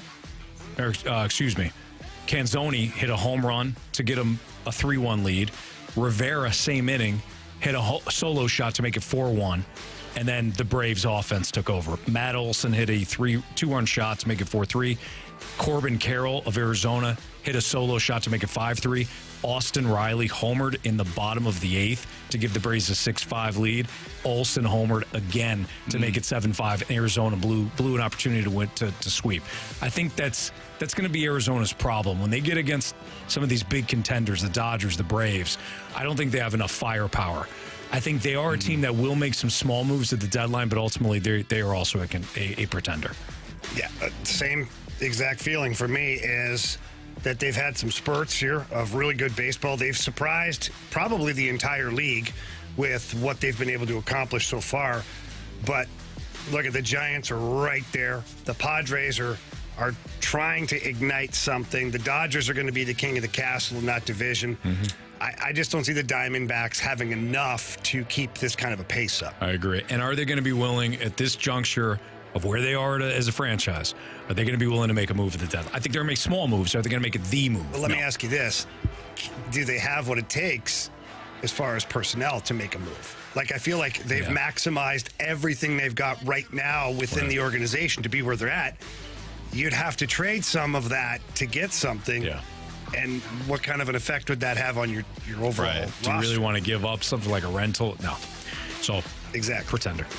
Sticking with the NL West, the San Francisco Giants, contender or pretender? What do you think, Jamie? Ooh, so this is a very intriguing team because 2 years ago they were doing their whole Moneyball-ish thing and had success. Mm-hmm. Then they got away from it, and now they've got a modified version of everything, and they really weren't supposed to be in the conversation. They weren't, but they are. I still think they're a pretender in that division just because the Dodgers are going to be, they're going to load up at the deadline. They're going to do something. I can't see the Dodgers just standing pat and not doing something, specifically because the Diamondbacks and the Giants are nipping at their heels. Right. If they had a 6-7 game cushion, I think they'd be like, it would be just fine. But the Dodgers need to add some pitching. They will. As far as I'm concerned, I feel like the Giants are still pretenders. What about for a wild card spot? Oh, I think contender for that. Yeah. That's Absolutely. where I'm at. I think I changed my tune 100% for that. Yeah, I think I agree with you, Jamie. I think they're a pretender to win the NL West because the Dodgers are gonna come with something, right? They're gonna make a move. They've been lying in the weeds since the offseason. They're gonna do something, but the Giants are absolutely a wild card contender. The young guys, we talk about Cincinnati bringing up their young guys and having it work out. The Giants have quietly done the same thing. Casey Schmidt has come up and has played well in their infield. Matos, one of their top prospects, who's 20 years old, has come up and he's starting to figure it out. Patrick Bailey, their catcher, has come up and he has played well. The Giants just have this innate ability to get the most out of their roster. But to Jamie's point, 2 years ago they were mixing and matching because they still had a bunch of older guys. Now they're mixing and matching, plus they have an infusion of youth. They're kind of an interesting team. Not good enough to really do anything, but certainly good enough to be a contender. And they will be a team that makes kind of a significant move, I think, at the deadline. All right, guys, we're getting closer and closer to the NFL season. Let's do a couple NFL teams here. Contender or pretender, the New Orleans Saints? Absolutely, positively a contender to not only win the NFC South, but you've been in a bad conference or a weak conference, I should say. They're a contender. I don't think Derek Carr ever wins. David Carr definitely won't because he's done. I don't think Derek Carr ever wins a Super Bowl, but he's got a really good defense. He's got a better offense around him, better talent, certainly a better offensive line, and that division is theirs for the taking. They're a contender. That division is exactly why I call them a contender. That division is not good. It doesn't project to be a very great division, obviously. And the Saints, pretty good team.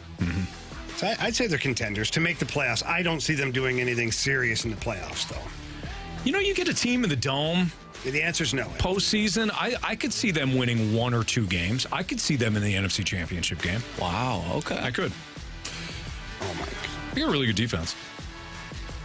Derek Carr is kind of the better version of Kirk Cousins, though.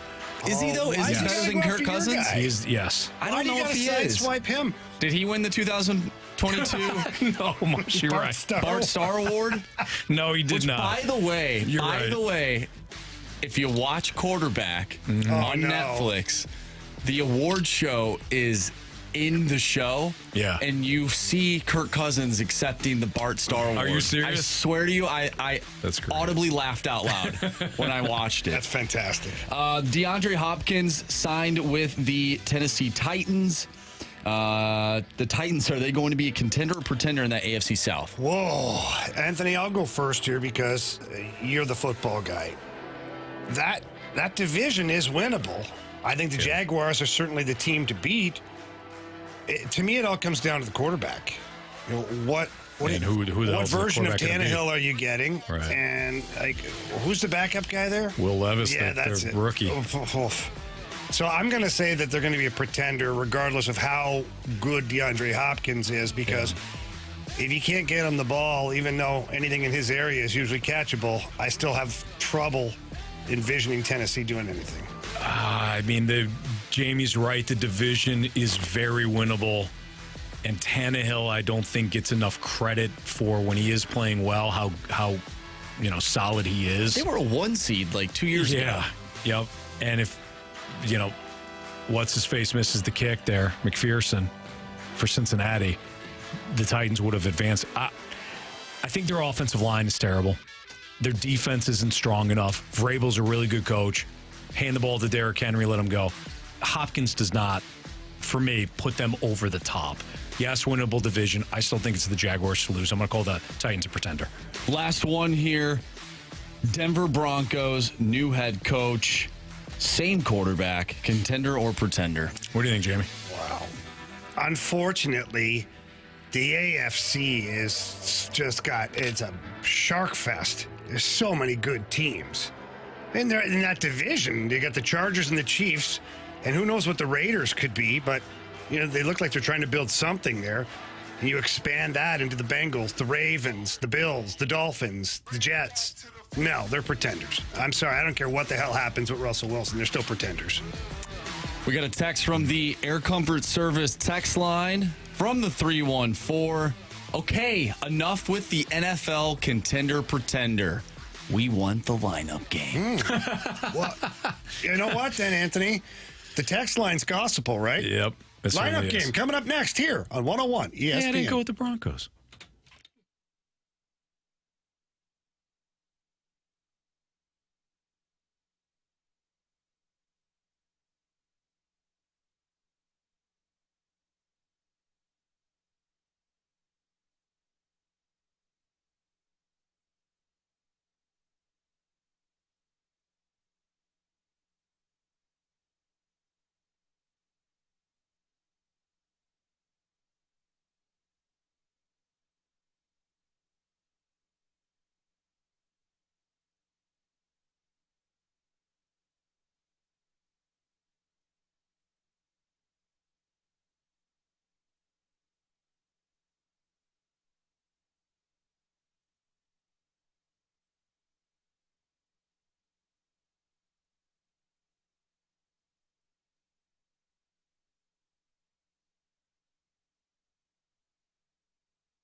time for the lineup game here in the Fast Lane on 101 ESPN. Jamie Rivers, Anthony Stalter, Andrew Marsh. This one should be interesting because Tyler O'Neill, as we know from Katie Wu, was activated, ending the historic career of Ryan Tepera in a St. Louis Cardinals uniform. I mean, he had an opportunity. I think if he would have wowed them, which he didn't. No. Anyways, good luck, Ryan. Yeah, the only person you have to blame, Ryan, is yourself. But good luck. That's harsh, but valid. Fair. Yeah. All right, Jamie, Marcus Stroman on the hill tonight. He is a right-hander for the RHP Chicago Cubs. What are you thinking here? Old Donnybrook? I mean, I don't see why it wouldn't be Donnie. Right. Yeah, I'm with you. Go ahead. Seriously. No, I want you to do it, because if we're wrong, I want you to get zapped. All right. Fair. Show us Brendan Donovan. You are so wrong. Okay.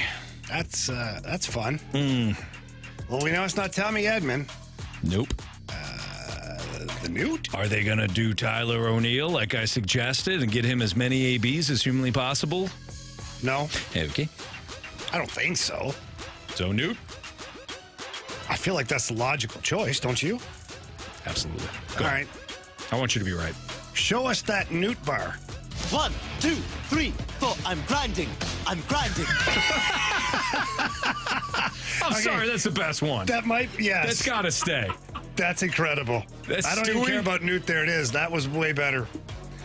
All right, Newt bar. That's outstanding. What is that from? That's Stewie from Family Guy. That's what it is. I was in my head. I was like, ooh. I don't know what episode, but that's hilarious. All right, Newt. Anthony, go ahead. Show us. Thank you. You're going to give me a layup here? Yeah. Thank you. Show us Paul Goldschmidt, please. Gold! Rich with gold! Plus, it's your guy. My guy, Yukon Cornelius. That's your tattoo. Cornelius. Who the hell is that on your back? Back tat. It's Yukon Cornelius. The full head with the mustache out and everything. Why do you have Yukon Cornelius? He's my hero. I love gold. Yeah. All right, the 3-hole. Anthony? This has typically been Newt, but obviously Newt is leading off. So is it Gorman? Is he back up there? Bashing balls in the 3-hole? Yeah, let's do it. Show us. Nolan Gorman. There's a storm coming, Ari. Yeah. I like that. All right. Jamie, if I can. Oh, please do. Show us Nolan Arenado. Nolan is a security guard at the lumber yard. I love that one too. That one's pretty good. Okay, so now the big question of the day is, do we have a Willie in the lineup or not? Yeah, because he didn't play the other day. Wasn't he? Play yesterday. He didn't play. Yeah. And it's a Cubs. Oh yeah. Show us style. Big Willie style. Oh, that's right. Oh man. Okay. Fair enough. Harsh but fair. Yep. Okay, 6. This could be Walker. O'Neill. This could be O'Neill. Now Burleson has been playing. I believe O'Neill's automatically in the lineup. I do too. Okay. So where do we envision O'Neill? I think it's right here. Okay, do it. I'm in. Show us Tyler O'Neill, please. You're wrong. So Walker? Yes. Walk it like it's hot. Show us Jordan Walker, please. What a shame. Burleson. No. What? He's been hitting 6. I know. All right. It's not going to be DeYoung. No. All right. Show us Alec Burleson. Some lefty-on-lefty magic from a guy like Nolan Gorman who's hitting near you in the lineup. What? That's so good. What? Did you see that one? Yes. It was amazing. Yes. What? Poor Alexa. She was like... She was rolling, too. She was trying to have some fun. Yeah. You can tell he did an Anthony Stalter. He kind of blacked out there. Yeah. He was like... Came back. What? What? Okay, I think Tyler O'Neill here, don't you? Either him or Walker. I don't think O'Neill's 8th, so yeah, Walker. Or I'm sorry, O'Neill. All right. Go ahead. Show us Tyler O'Neill. Probably doesn't have a sounder. He does have a sounder, but his last game he went 0 for 4. Nice, Marsh with the research. You know what Marsh just did? He looked at the analytics. I did. I looked at the game log. Yeah. Looked at the game log. Sick son of a gun. I love it. All right, so I would think Walker DeYoung, 8-9. Walker's in the lineup. He's got to be. Because I don't think... Did he play yesterday? I don't think he played yesterday. Walker played yesterday. Anthony. 2 days ago, then he didn't play. He hadn't been in the lineup in one of the last 3 games. It's Jordan Walker for sure. It's Jordan Walker all the way. It is. Go ahead. Can you please show us Walk It Like It's Hot? Walk it like it's hot. Walk it like it's hot. Is that you, Marsh? That was nice awesome. job, kid. Nice job. All right, and then the 9-hole here. I am fired up for these drops. I do like the new sounders. I like the. It's like Christmas morning. Great. It really is. It is. All right, go ahead, Jamie. I don't know.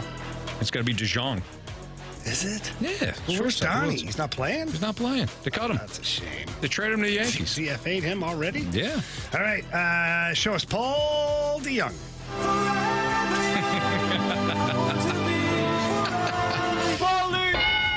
All right, Marsh, run it for us. All righty, leading off in center field, Lars Nootbaar. Batting second, the DH, Paul Goldschmidt. Get him off his feet. Batting third, second baseman, Nolan Gorman. Your cleanup hitter, third baseman, Nolan Arenado.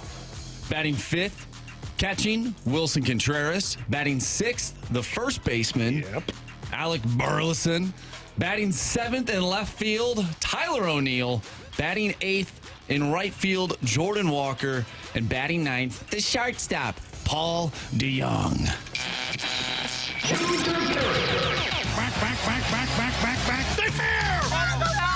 Stay fair! Go fair, go fair! I don't believe what I just saw! Home run. All right, Jamie, you got honors. You get the lead, man. Okay. Well, the analytics tell me that this is an easy one. It's a layup? It is. Nolan Arenado. What do the analytics say? I'm interested now. They say go with your gut. So I did. Okay.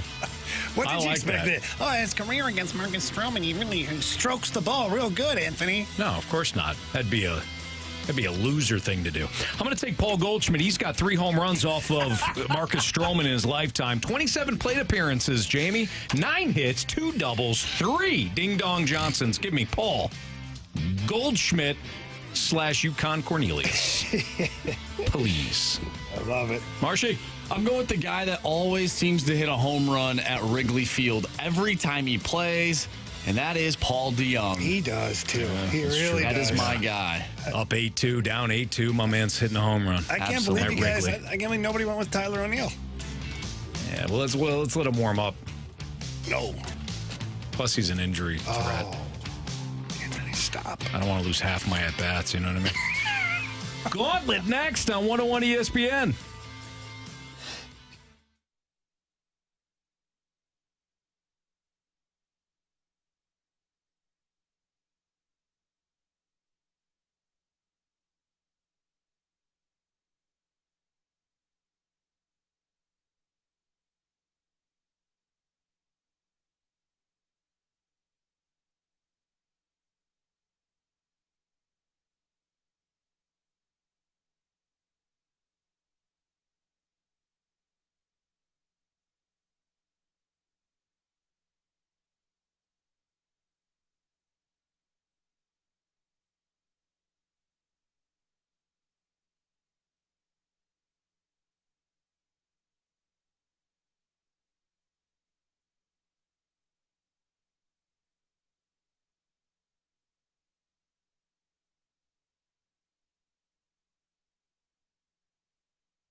4 categories, 1 challenger. Can you master the Gauntlet? Brought to you by Master, your hometown source for business communications for more than 30 years. Visit masstour.com.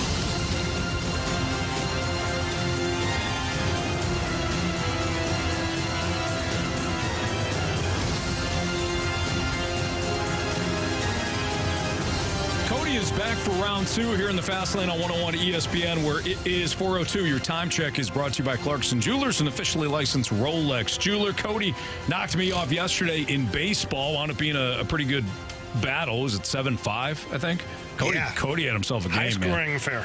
So, Cody, here's your options, and we're gonna be honest with this. So, Jamie's off tomorrow. It's Danny Mac in for Jamie tomorrow. So, you can take on Marsh today, no problem. It's up to you.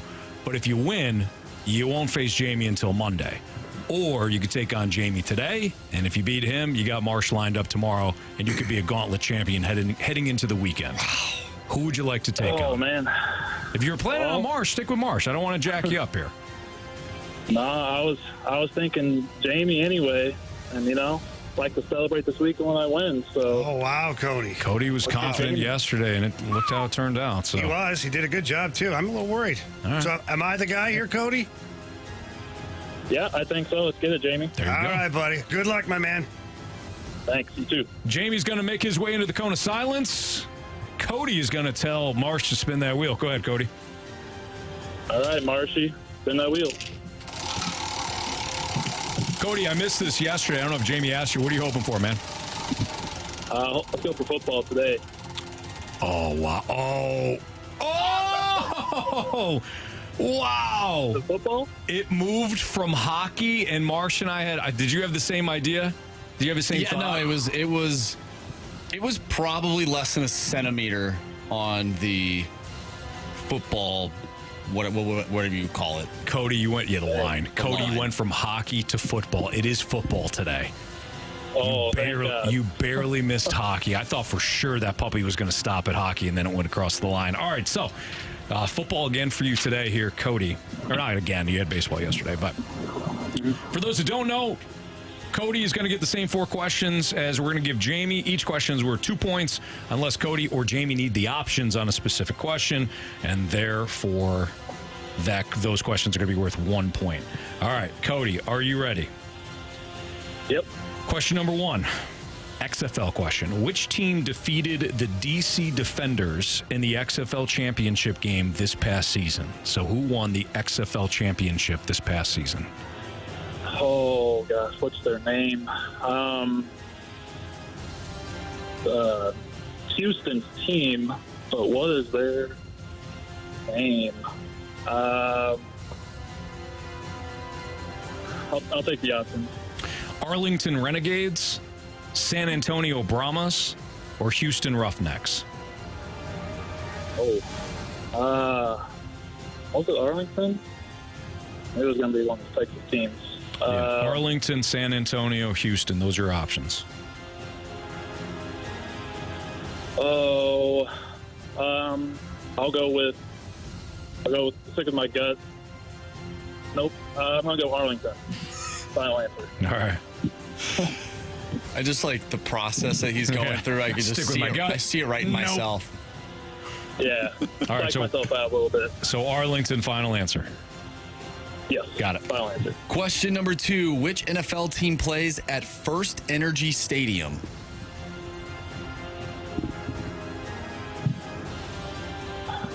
First Energy.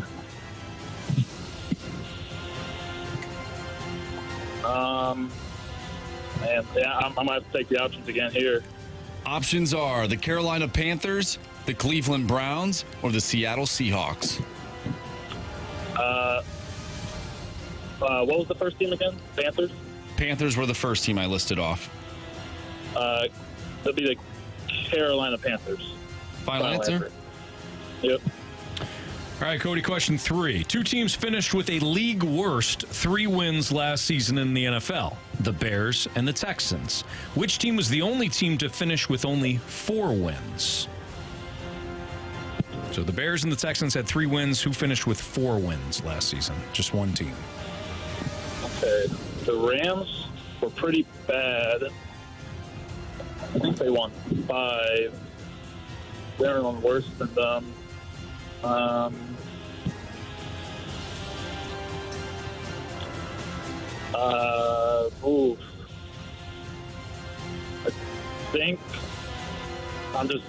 think I am going to trust myself here. Shooter's going to shoot. Los Angeles Rams. Final answer. Okay. Question number 4. Who was the last team, aside from the Chiefs, to win the AFC West? That would be, got the Chargers, Raiders, and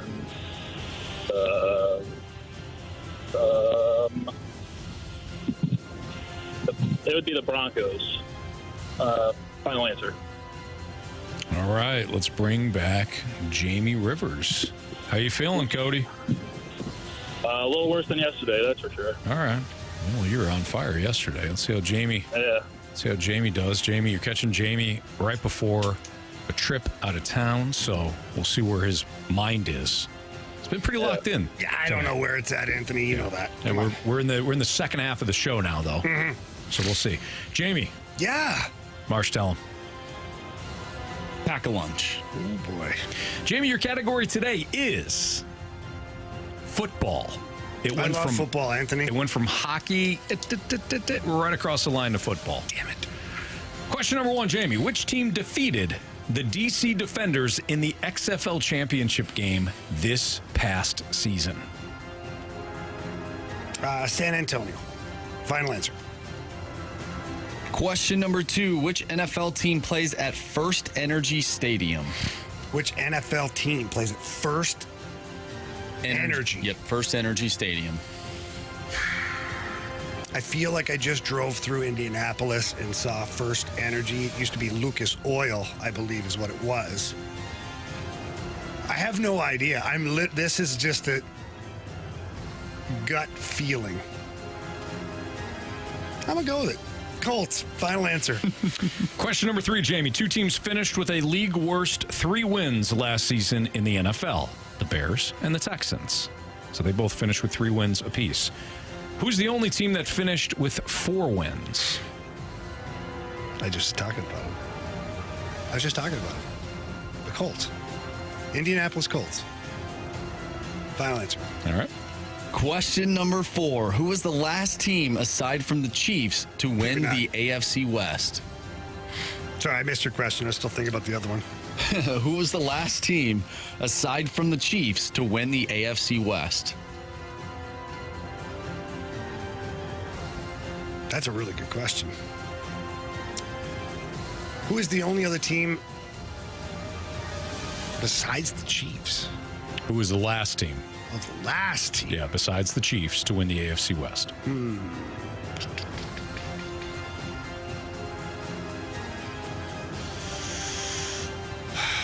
Did it go all the way back to the Broncos? Did Phillip Rivers win the AFC West? The Chargers? It was the Raiders. I'll go with the Chargers. Final answer. All right, let's go over these. I don't feel great, I'm not going to lie. Cody versus Jamie. First Energy. Son of a... Let's go. Which NFL team plays at First Energy Stadium? Cody, you went with the Panthers. Jamie, you said I was just in Indianapolis. I was riding around. I feel like I saw it. Used to be called Lucas Oil Stadium. It did. That I know. I'm going to go with the Colts, you said. Yeah. Correct answer is... Well, it's the Cleveland Browns. It's the Cleveland Browns. They play at First Energy Stadium. The Colts still at Lucas Oil. For those Colts fans out there, you think you moved out. Yeah. You have not. It used to be called the RCA Dome. That was a completely different... It was a different stadium. Then they moved into Lucas Oil. Yes. All right. So 0-0 between Cody and Jamie. 2 teams finished with a league worst 3 wins last season in the NFL. The Bears and the Texans. Which team was the only team to finish with only 4 wins? Jamie, without the options, you said, I just talked about this team. It's in Indianapolis Colts. Cody, you went with your gut. You did not take the options. You said the LA Rams, who had a bad season. Jamie's already shaking his head no on that one. Correct answer is... Well, today might be Grant's last day because the answer is the Arizona Cardinals. However, There were 2 teams that had 4 wins, the other one being the Indianapolis Colts. Oh, wow. They were 4, 12, and 1. We got to give Jamie 2 points on that. We have to. I didn't use the options either. No. All right.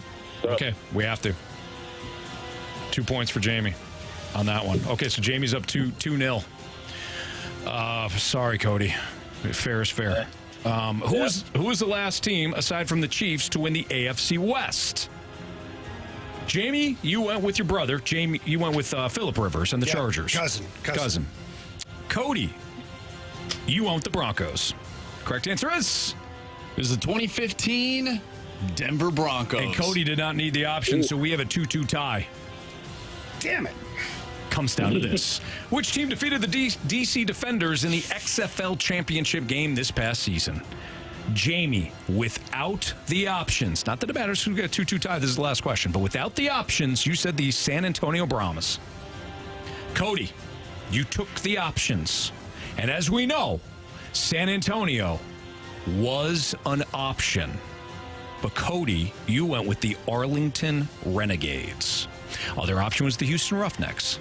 If it's the Houston Roughnecks, we got ourselves a walk-off. It's the San Antonio Brahmas. Jamie wins. If it's the Arlington Renegades, Cody wins, and he sets up a date with Andrew Marsh. Cody. You have chosen wisely. It was the Arlington Renegades. Cody, even with the 2 points awarded to Jamie, still beats Jamie today 3-2 in the gauntlet, and Jamie just tossed his notepad for the second time today, this time on purpose. Cody, congratulations, man. Another close one. You won. Yeah, that one was a lot sloppier, but hey, win's a win. Yeah, you had the offense yesterday, you had the defense today, Cody. Maybe special teams wins you for a gauntlet trophy tomorrow. Nice job. We'll see you tomorrow. Nice job, All right, Cody. Thanks, guys. Thanks, Jamie. No problem, buddy. Have a good one. Nice job. Jamie, tough one, man. Tough one. You had the Colts on the brain. I did. Colts not an option on either one of those. Hey, kudos to you, though, for knowing that. What's that? The Colts one. Oh, yeah, no, that's right. You did. I'm sorry. They weren't even an option. I apologize. You're right. You're right on that. I forgot about the Cardinals, and I forgot how bad they were. Well, you had that one right, so. Yeah. The other one right. The one that basically, we would have had a real issue if you took the Broncos. Why? You would have been in a sticky situation. Yeah. Well, you would have won. You would have won. So what's wrong with that? He didn't even guess one of the right teams. He guessed the Rams. So why would it be a sticky situation? I'm just saying, it's, I didn't want to go that path. I didn't want to go down that route. I'm glad you missed the other one. Yeah, you guys are happy I lost, Not really, but all right.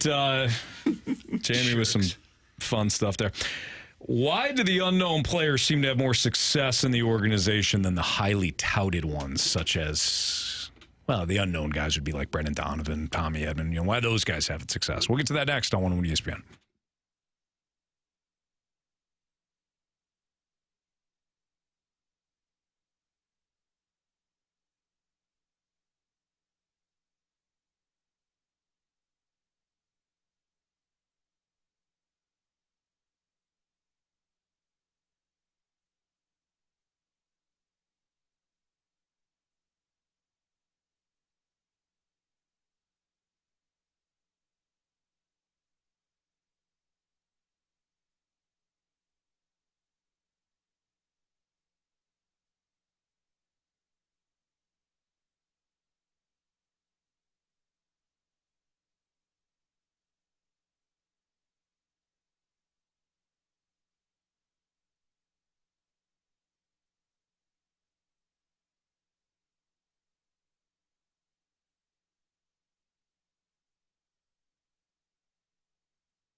Swing, high fly ball, hit deep to right. Soler going back. Track ball.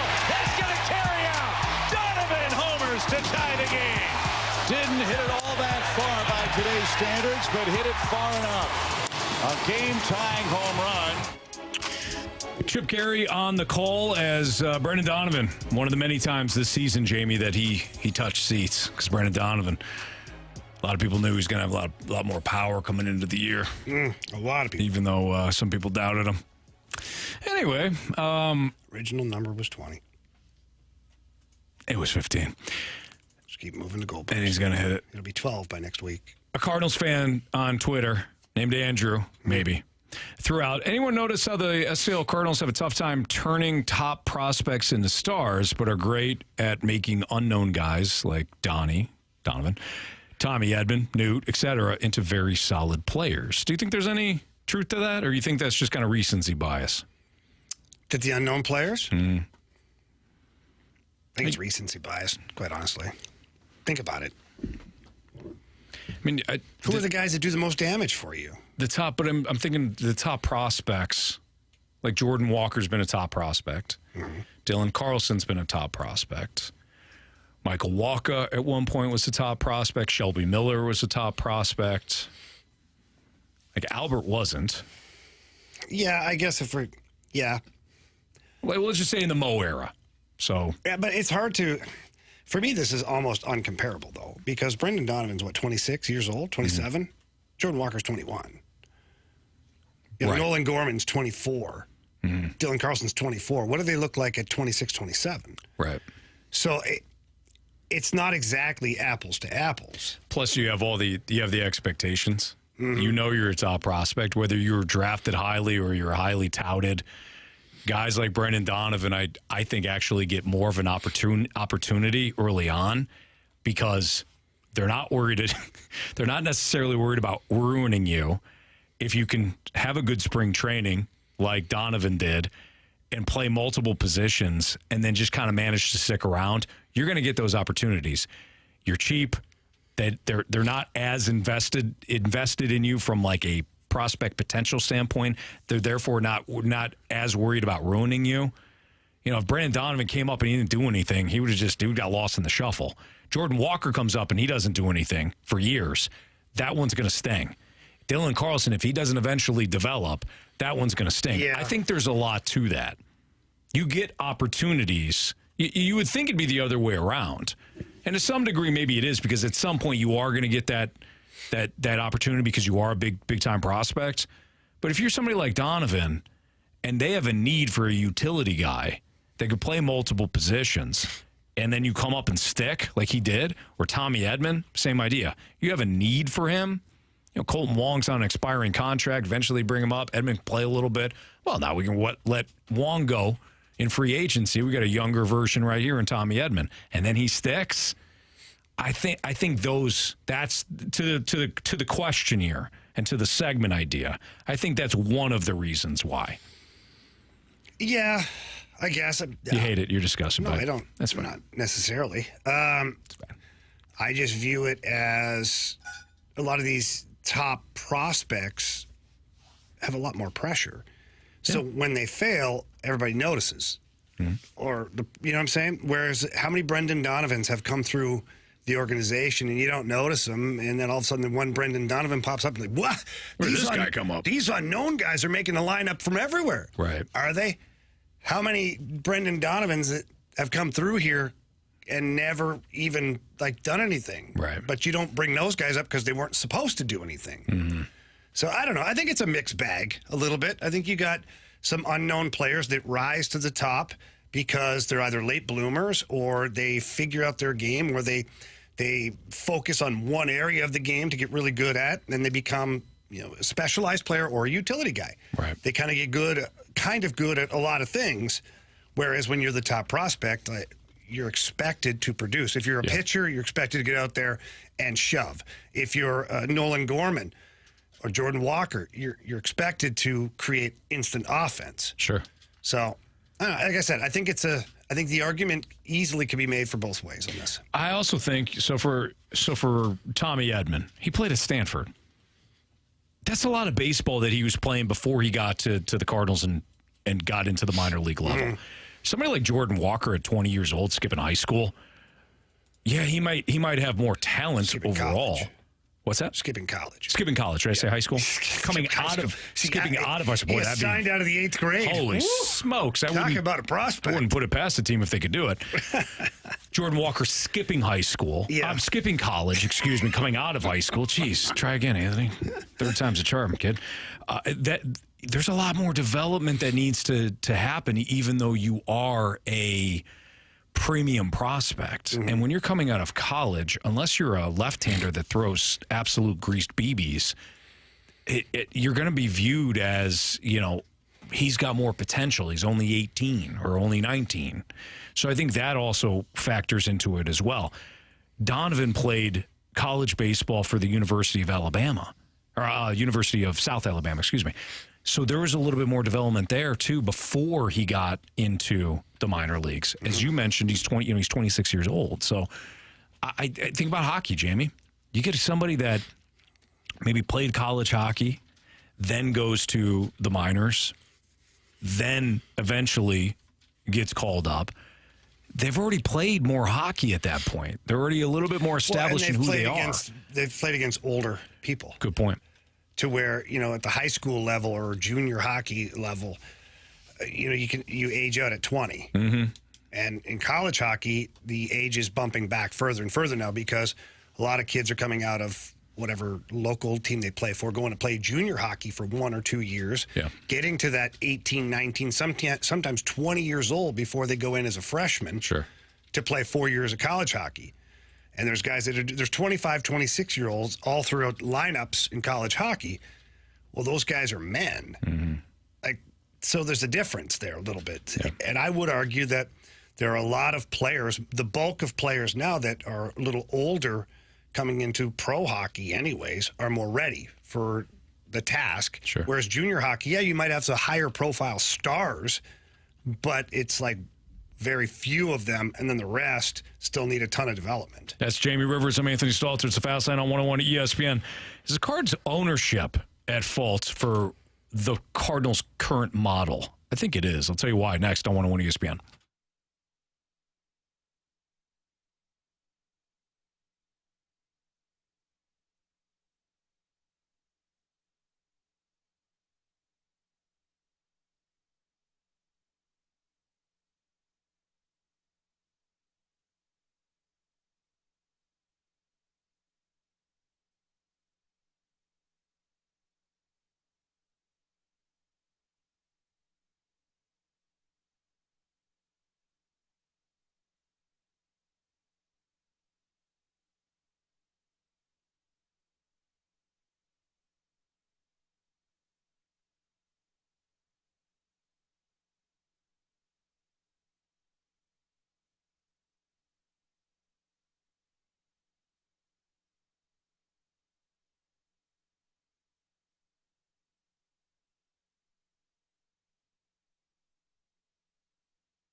101 ESPN Sports Center.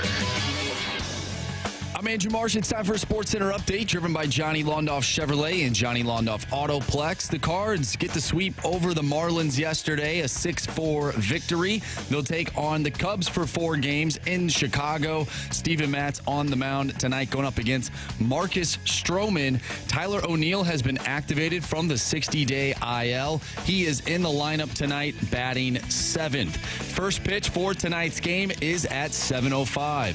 If you've missed anything from today's show, make sure you go to 101ESPN.com or check out the 101 mobile app. You can find the full show, including our interview with Chris Kerber. It's all brought to you by Dobbs Tire and Auto Centers. This Sports Center update is driven by Johnny Londoff. Find new roads and shop 24/7 at Londoff.com and LondoffAutoplex.com. Are you kidding me?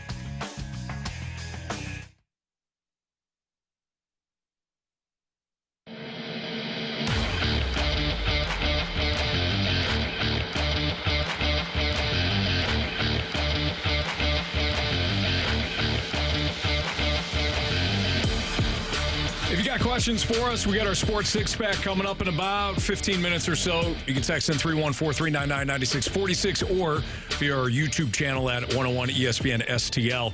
Jamie Rivers, Anthony Stalter, Andrew Marsh. It's the Fast Lane on 101 ESPN. Jamie, I was thinking about this in relation to the Cardinals developing prospects, miscues in free agency.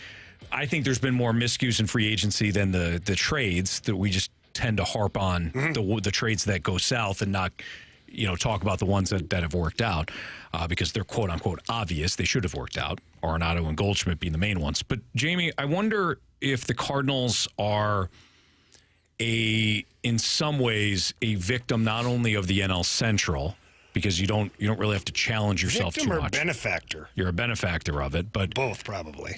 Sure. Victim because the expectations aren't as high. And you're a victim of it because you're your own worst enemy in that case, because you think, well, we just got to get over this small hump. Well, when you can walk over the hill and you're not even slightly out of breath, then you're not really challenging yourself. And that's kind of the Cardinals in the NL Central. Yeah, they are. But I was also wondering if their issues stem from the fact that, and follow me for a second. Okay. The Cardinals they want to be a team, and rightfully so, predicated on drafting and developing. That's the lifeblood of, I think, any winning organization. Pick one out. The Braves? Well, it's the lifeblood of doing it the right way. Certainly. Yes, correct. Braves, even the Dodgers, Astros, you have to have that baseline first. So that comes from the draft. That comes from your ability to develop those players. And I think the Cardinals have actually done a pretty good job of that, given the fact that Donovan's homegrown, Tommy Edman is homegrown, Nolan Gorman is homegrown, Paul DeJong, starter this year, say what you want, homegrown. Who am I missing? Newt, homegrown. Carlson, homegrown. Ivan Herrera, I was going to say Herrera, if we're going to go there. Yeah, we'll see how far. About Hicks, Jordan Hicks is homegrown. Ryan Helsley's homegrown. Yeah. So they've done a pretty good job. And we'll see on guys like Jordan Walker. They're also, though, not a team that can view their roster as only a homegrown opportunist, bring in a couple of low-level, one-year signings in free agency, or we have to kind of pick the pocket of other teams because we can't spend. That's not the Cardinals. In other words, you're not the Rays. You can't be the Rays. You're not the Guardians. People would be furious, and rightfully so, if you did not spend and just took the Rays and the Guardians model, or the Brewers for that matter. The Brewers don't, they paid Yelich, and that was like, okay, we can't do anything else for the foreseeable future. Next 6 years, guys, we can't pay anybody. That's the Brewers. So they got to go with their homegrown talent, or guys like, Rowdy Tellez, who was also ran on Toronto's lineup, and this, that, and the other thing.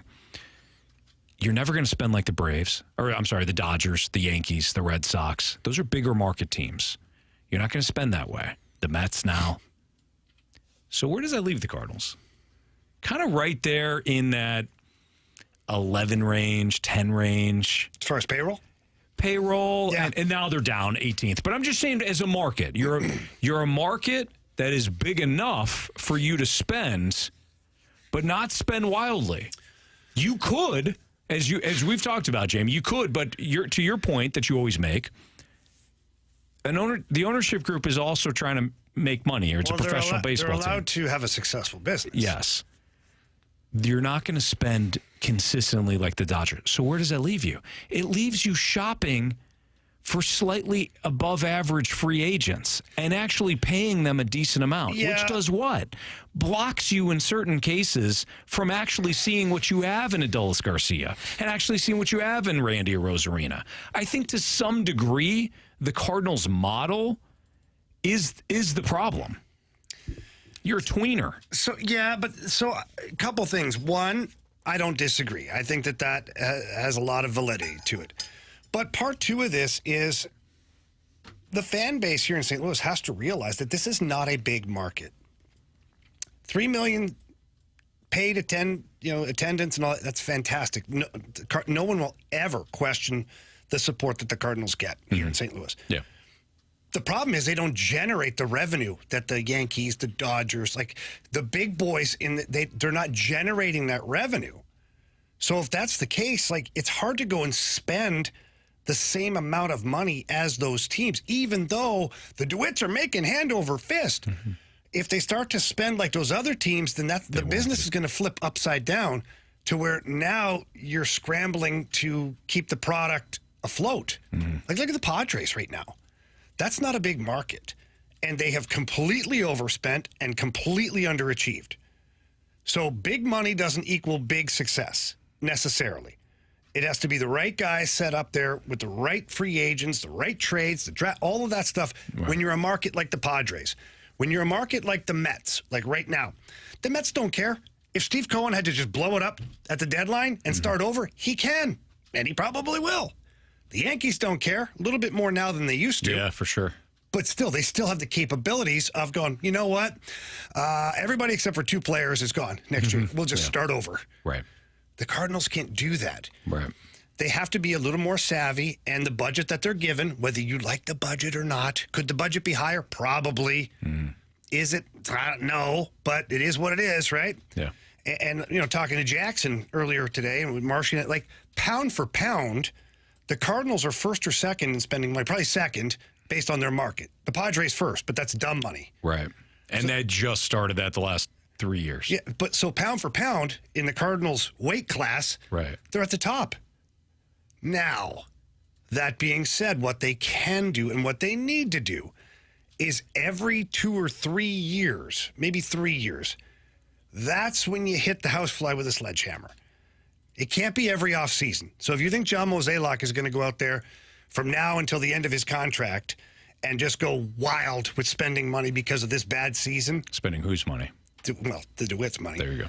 But if you think it's going to change because of this bad season, you're wrong. It's the model per se, it is what it is for what you are. Mm-hmm. But there's outliers that you can have. So if it's an Aaron Nola or a Blake Snell this offseason to where the going rate is, what would the going rate be for these guys, Anthony? Blake Snell and Aaron Nola? Yeah. I don't know, $200 million. Okay. Over how many years? 6, 7. Okay, so maybe you've got to go 8 years. Probably shorted them. Well, it doesn't matter. Give me a fictitious number. It doesn't matter. Whatever it is, it's higher than what the Cardinals have been known to pay. Mm-hmm. They're going to have to do that and ride it out. And then 3 years from now, target a player in a certain position that they need and do the same thing. I don't think the Cardinals model can support doing it every single year. Right. Because they're not the Mets, they're not the Dodgers, they're not the Yankees. Like they don't have that kind of revenue just at their accessibility. Yeah. I'm wondering if that also hurts them. What does? Being the mid-market team. Well, of course it does. I'm not just saying from the standpoint of you're not going to spend like the Yankees or Dodgers do, but also for not being able to just say, this is who we are, because we're not going to spend like the Rays. In other words, the Rays know exactly who they are. The Guardians know exactly who they are. What I'm saying is you're kind of stuck in this tweener mode where we can spend a little bit, so then we get Contreras. And then we wind up blocking Herrera because Herrera wasn't necessarily ready. You know what I mean? But, okay, that Fowler, same deal. Doesn't equate. So Fowler more so than Contreras in this one, okay? Because you can't always equate to the money that you spent just blocking somebody, because that's always the case. No matter what position that you bring in or that you sign in the offseason, it's blocking somebody. Who do the Rays block? This is my point. I know, but your point is also where after like 25, 26, the Rays move guys out. They're gone. Sure. Once there's no more team control, those guys are gone. So they have to bank on what? One undisputable way to win. Well, it's through the draft. Mm-hmm. I agree. But there's also the Dodgers model. And the Dodgers, you can say, oh, they have all this money. They do, but they're also really, really smart at what they do. And I don't think the Tampa Bay Rays way is what you need to do for the Cardinals, because you do have a lot more money. You're way more able to do bigger things and hang on to guys. People would burn Ballpark Village to the ground if the Cardinals decided to do the Rays model. I get it. It's 100%. But you're also not the Dodgers. So you are what you are in the middle, but that doesn't mean you can't win. What it takes is maybe instead of spending, I don't know, a couple $1 million on a throwaway player or whatever it is, maybe take that couple $1 million and you expand your scouting staff. Maybe take that couple $1 million and you drive it into player development. Maybe it's other avenues to where your draft picks now, you can accelerate them at a more rapid pace so that they hit the major leagues sooner, so that money is now off the books from a big veteran star. Sure. So now you have a cost-controlled guy for 4 or 5 years. Now you take that other money and you redirect it into an area of real need, whether it's pitching or, you know what I'm saying? Or you bank it. Whatever. So then when you know you need an ace and you've got it. Yeah. And the fan base is going to yell and kick and scream until you unleash Blake Snell on their asses, you know? But this is my point, is that I think the Cardinals have always been able to do it, but they've never wanted or had the need to do it in recent years to go get a Blake Snell or an Aaron Nola. They've just been able to do the old model, like you said, you know. They got a kick in the Pishneras this year. And so now what they've got to do is take the young players that they have, and they've got some good up-and-coming young pitching. They got to continue to nurture that, but you're going to have to spend some money now. This is the year. That once every 3 years or whatever I'm talking about, this is that year where you go out and you spend that money. And so you can be a mid-market team that still captures high-end free agents. You just have to be more selective in who you're targeting, and you have to be much better at continuing to develop the other players. That's Jamie Rivers. I'm Anthony Stalter. It's the Fast Lane on 101 ESPN. The Sports Six-Pack is next, so if you have a question for us, 314-399-9646 is the Air Comfort Service text line. Send those questions in. We'll do our Sports Six-Pack next on 101 ESPN.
question. It's time for the Fast Lane to answer your sports questions. I want to ask you a bunch of questions. I want to have them answered immediately. Asking me all these weird questions. Answer the question. Answer the question. Answer me! The Sports Six-Pack is refreshed by Mackie O'Brien's, your go-to Irish pub in St. Louis for over 42 years.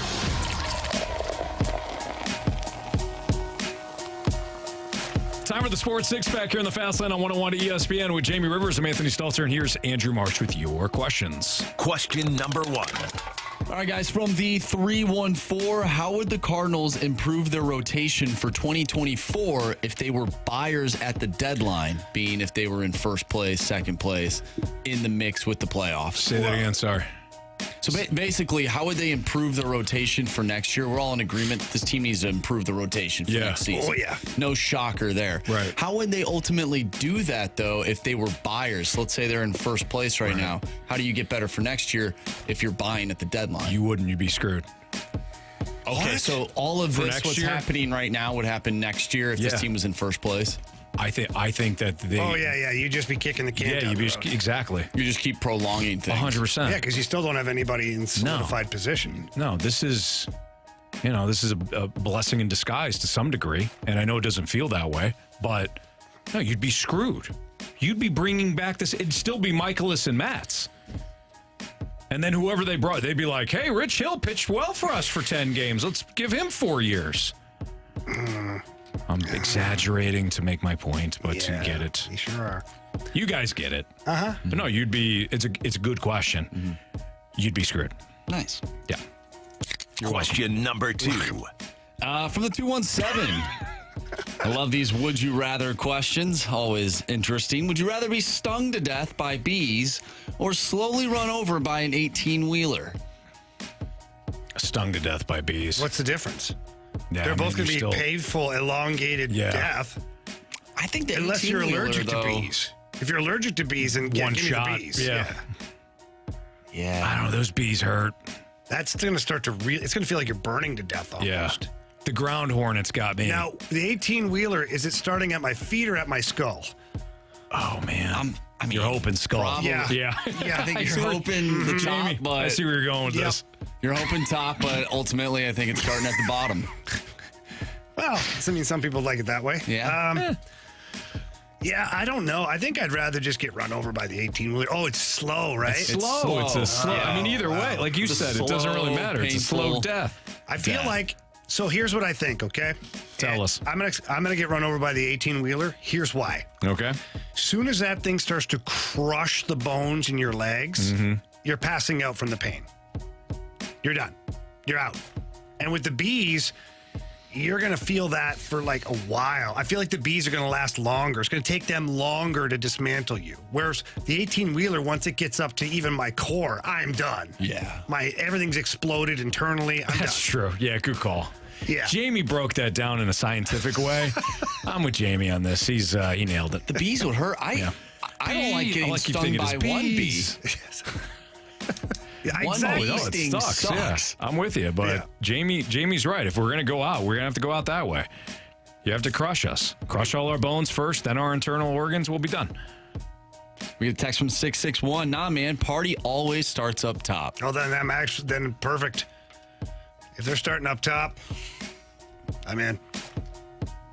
Question number 3. The 618. If the Bills don't make a deep run this year, will Josh Allen start to earn the Joe Flacco type of reputation? I don't know if it's going to be Joe Flacco, but to the in the spirit of the question, he will be absolutely criticized. He will be put in some category. We have seen this with every quarterback to ever play. Peyton Manning went through this. It was like, well, a great regular season quarterback. Dude can't win in the postseason. Then he won a Super Bowl. Again? He's talking about the Bills, Josh Allen. Josh Allen. Yeah. But we said Peyton Manning's one of the best to ever do it. Regular season quarterback, can't get it done. Then he won a Super Bowl. It's like, oh, see, he's one of the best, man. When is he going to win a second one? Like, it's just quarterbacks always fall into certain categories, unless you're Aaron Rodgers. Aaron Rodgers, in my opinion, has always been put in bubble wrap for some reason. I don't know if he won a bunch of people like fantasy football championships or something, but I feel like Aaron Rodgers has always been untouchable. Dude's won one Super Bowl, and he's never been criticized outside of being a weirdo. feel like I'm he's serious. being criticized. Marsh, did you see him last year? He was not good last year. And everybody's like, well, you know what? Damn wide receivers. Couldn't get on the same page. Why is that? Because he wasn't there. He wasn't. He was hiding in Uncle Bob's nighttime shack. No, that wasn't last year. I was drinking the ayahuasca with Blue. Yeah. The Raptor. Yeah, you're not wrong. The witch there. Ivory witch. Blue or Blue Sunshine, or Blue. I don't know what the hell her name is. But Dark Blue Moon. Yeah. Anyways. Good call, but yeah. Anthony.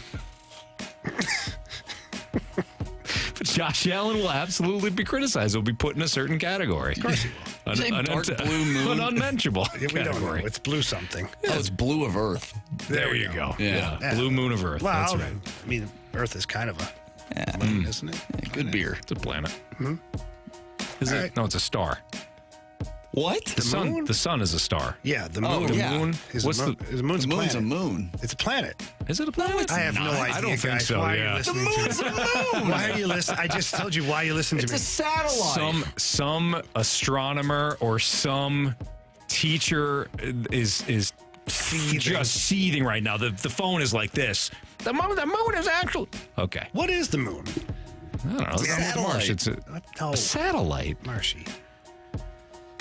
Not like an actual satellite that. Oh, sorry, you said satellite. Well, yeah. So satellites Satellite's a song by go an around awful Earth, band. and so does the moon. Dave Matthews. It revolves around an entity. Hey, Marsh. We'll listen. We'll take your word for it. Sure. Okay, kid. You sound passionate about this. I You like do. that. You absolutely do. So let's just go with you. Anthony, are you big into astrology? No. That's good. Question I mean, if number you four. are, that's fantastic. I'm not. I just no. I'm not. Look, we got a text from the 314. It's a satellite. Well, one said it's a rock, too. So I don't know, Marshy. No, we're a little It's a rock. split. It's a floating We're a little rock. split on the text line. You're a All little right. split. We got a text from the 314. Harry Carey, would you eat the moon if it was made out of square ribs? Would you eat the moon if it were made out of green cheese? I know I would. It'd be delicious. All right. Question number 4. Hi. Marshy can't focus now. No, you can't. Hey, I just had the question, He's too. still mad about, Here we go. I don't know, something. Tall, cool Budweiser. I know I would. I know I would. That's why my friends call me Whiskers. Because I'm curious like a cat. From the 636, who is on your athlete D Diamondback Mount Rushmore? Diamondback. The D-back. The D-bag. Oh, the D-bag. Well, that runs. Wait, gosh. is D-bags. our Mount Rushmore? Yeah, how many are we doing the traditional 4 or Jamie and I's Mount Rushmore, which is actually 5? Yeah. Let's go with the real one, 4. So we've got Pete Alonso for sure. Yeah, Pete Alonso, We got Aaron Rodgers, A.A. Ron. That's 2. Yeah. Should we just stick with current? Let's just do current players. Let's see here. Who else is an absolute D-bag? Trevor Bauer. Trevor Bauer will play. Does he count, though? He's not a professional player anymore. I'm going to count it. You know what? We'll count him for now. If we can find another one. Let's do the Fast Lane 5. The Fast Lane 5. This guy's not really a D-bag, but he acts like it sometimes. Russ. Who? Russell Wilson. Oh, gosh. I was going to say Antonio Brown. Oh. Not playing anymore. It doesn't count. That's Plus true. it's a chip. You're right. He's an owner Right. now. He's an owner. Not anymore. Let's see. Who the hell else we got here? Let's go. All right, come on. What about hockey? I mean, Jamie, you got to have guys in hockey. Yeah, I'm trying to think. I mean, are we going with... I think there's a difference between Najee being Kazem? a D-bag on the ice or on the field and then just being a D-bag. Yeah, so like Nazem Kadri is that guy, but however, although he's not a personal friend of mine, he's a good guy. Oh, really? Yeah, like guys like him. Oh, yeah. Okay. So it's tough. Well, yeah, you can't just not like him because of certain things to your team. You have to, like For Aaron sure. Rodgers. He's a polarizing player. I would not want to have a beer with him ever. Yeah, because he would turn down a beer. That's the type of guy he is. He might. Beer. I'm trying to think. I'm looking through the hockey, and I'm quickly trying to figure out, who might be. Like Patrick Laine, to me, looks like he might be a bit of a... Teammates haven't had glowing reports on him, but, yeah, but I don't know. We're talking about a Mount Rushmore here. I know. So let's move it along. Who else we got in baseball? There's got to be a couple more guys in baseball. Football, too. Come on. What about Carson Wentz? No, he's just. I almost feel bad. I can't feel bad. His offensive line. I thought his offensive line doesn't like him. I can't feel bad for you. Can we go with coaches? Although this guy's not really there anymore. I was going to say Urban Meyer. Oh yeah, that's a good one. Total DB. I mean, I guess we could put him on there. There's a good one from the 618. Bryson DeChambeau. I don't know. He's kind of changed my opinion a little bit. Has he? Yeah, a little bit. Before though, absolutely. Oh my gosh. Yeah. I would allow it. How about he's a finalist? He's over next to Trevor Bauer right now. All right. Boy, this is harder than I thought it was going to be. So we're getting, I'll just list some off from the text line. We're getting Manny Machado, Draymond Green. Someone texted in Sidney Crosby. No. I don't know about that. No. We got Mark Stone, but I think the Mark Stone one is very similar to the Kadri one.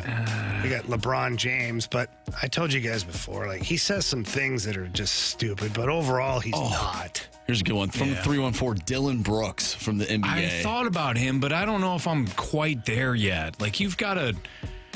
He's warming up, but I'm not there yet. Here's another one from the 636, Patrick Reed. That guy is a D-bag. He is. Yeah. He's a D-bag. He is. Evander Kane, that's a pretty good one, but his teammates do like him. Brad Marchand's teammates do like him. Like, it's tough. I don't think we've got Mike Babcock, yeah, but he's just a coach. He's absolutely on the Mount Rushmore if we expand it. I'm looking at What about Kyler Murray? No. Those teammates don't like him. I'm willing to put him on there. More so than Bauer. I can't put Kyler Murray in front of Bauer. Bauer's on mine. Be careful. Well, you got me, Jamie. You're right. That'll do it for the Sports Six Pack, I think. What's trending is next.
What's trending in the world of sports? The Fast Lane has you covered. What's trending now? Brought to you by Goodwill. Donate to Goodwill and get a half-price Cardinals ticket voucher.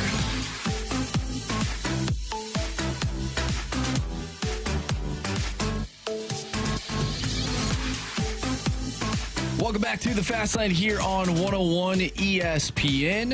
Anthony Stalter, Jamie Rivers, I'm Andrew Marsh, and it's time for What's Trending. Guys, some news on Brendan Donovan. Not so good news. He got traded? No, Anthony. Oh, good. I like him. What happened? Well, Anthony, he's still hurt. Oh. And he's going to continue to DH. Oh, that's for the foreseeable future. You know why that's bad news, guys? Why is that bad news? Because I can't use Wilson Contreras as my DH so I can play Ivan Herrera more. Damn it! So there's that. How do you guys feel about that? What, Brendan Donovan? Yeah. At least he's still in the lineup. He's playing through it, Anthony. I don't know how I feel about it. Seems like you don't care. That's just the vibe I get. Well, no, I do care because if you are going to do anything at all or even have a respectable finish to your season, he's got to be a big piece of it, and he's not able to do that just as a DH or a pinch hitter. Very true. So that kind of stinks. Season's over? Oh, it already was. How dare you? Yeah, no. How about you watch the 06 Cardinals and tell me it's over? Or the 11 Cardinals? Uh-huh. You disgust me. Go ahead, Marshy. I disgust me. Yeah. John Denton, just sort of go over this one more time. John Denton tweeted out that Ollie Marmol said Brendan Donovan went and got a second opinion on his injured throwing arm. His throwing program led to more irritation, and he'll be shut down from throwing for 2 weeks. He'll continue to be the DH for the next 2 weeks. So it's just 2 weeks. It's nothing crazy. It's not like it's the whole season. They'll fly by. You know, Donovan, here's the thing with Donovan. Donovan creates flexibility. He doesn't take it away. Mm-hmm. You know? He's the ultimate unselfish player.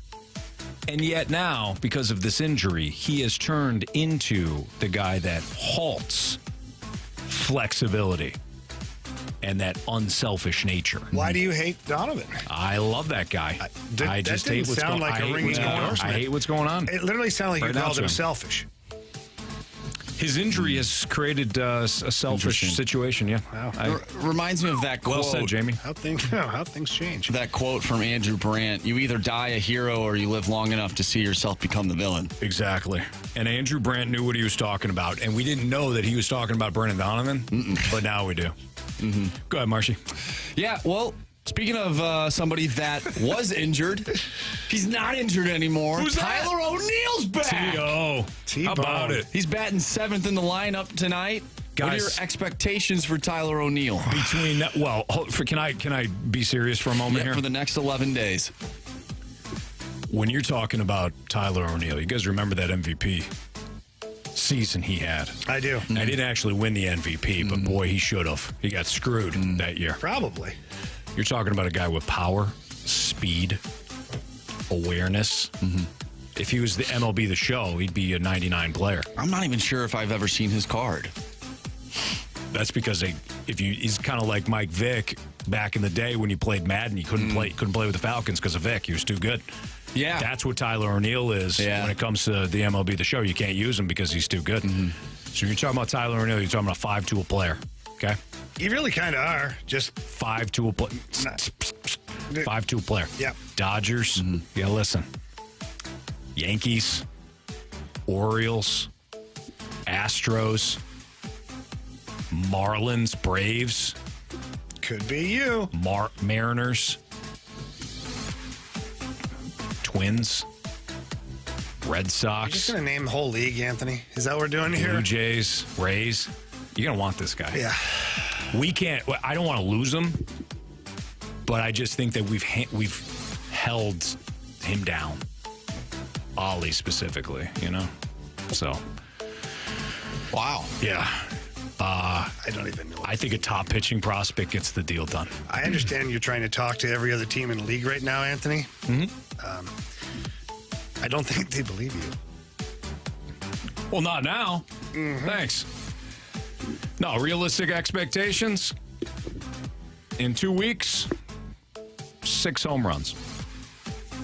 Should do it. I could see it happening. Yeah, you can.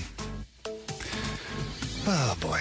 Vikings rookie Jordan Addison cited for going 140 miles per hour in a 55 mile per hour zone. So the rookie is not off to a good start. He was driving 140 miles per hour on a freeway just outside of St. Paul around 3 o'clock in the morning, give or take. He was the number 23 draft pick. He was not arrested, but the investigation into the incident is ongoing. Here's my thoughts on this. Serious thoughts. And I am going to be serious for a second here. If you're the Vikings, you're any team, you need to talk to the players and walk them through what has gone on with Henry Ruggs and his situation. Several, even the college players. Yeah, absolutely. Jalen Carter and the situation in which people lost their lives because these young men felt, well, I'm untouchable. I'll just speed, whatever. Teams need to showcase it. This is what could happen. Wind yourself up in jail. Worse, somebody loses their life. So I think that this is another opportunity for players to kind of send a wake-up call. Like, just be smart. You guys got your whole lives ahead of you. You don't put yourself in danger. Don't put somebody else in danger. That's my 2 thoughts. 2 cents. My 1 thought, 2 cents. Yeah, my thought has always been that these young players that are given, all this money, you go from 0 to 100, basically. Now, the NIL money will certainly curb that a little bit for certain players. But speaking from my own experience, you go from 0 to 100. You go from making a couple of $100 a week to your signing bonus is $1 million. Right. And that's not including your salary. Or maybe it's $10 million. Like, yeah. I've always felt like pro teams should have, they bring people in for prospect camps and do all this stuff. They should have a moment where former players, talk to the team about just good life decisions. Agreed. And maybe have a police officer there, a retired police officer, to talk about, the number of deaths, whether it's carrying a handgun, whether, because a lot of these, like a John Morant, he got himself in so much trouble. It's all these things that are now at your disposal that you feel like you're above the law. You feel like you're above life, like you can't be touched. And it's the biggest mistake young athletes make is they just overdo it. They're not able to handle it right away, and they either damage their careers or they do something that could end people's lives, including their own. Well said. All right, that's what's trending here in the Fast Lane on 101 ESPN. Can Waino have a legit role if the Cards are able to make it back in the second half? We'll discuss that next on 101 ESPN.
awesome. I threw a big bullpen yesterday where I went full warm-up like I would for a game, and then I went two like kind of sim innings after that. Which, that's pretty. You would never do that between starts. But I had to do that just to prove it. And I wanted to prove myself, too, that everything was going the right direction. And I just didn't even think about my shoulder at all the whole time. That was so good, to feel. I came off that mound yesterday really excited. I'm pretty excited about it. Team's pretty excited about it, which is cool to see. Yesterday I got off the mound. Pitching coach was all fired up. Like, dang, I know that guy. And I was like, man, thank God. That's how I felt. So. All right, that was Adam Wainwright talking to the opening drive here on 101 ESPN.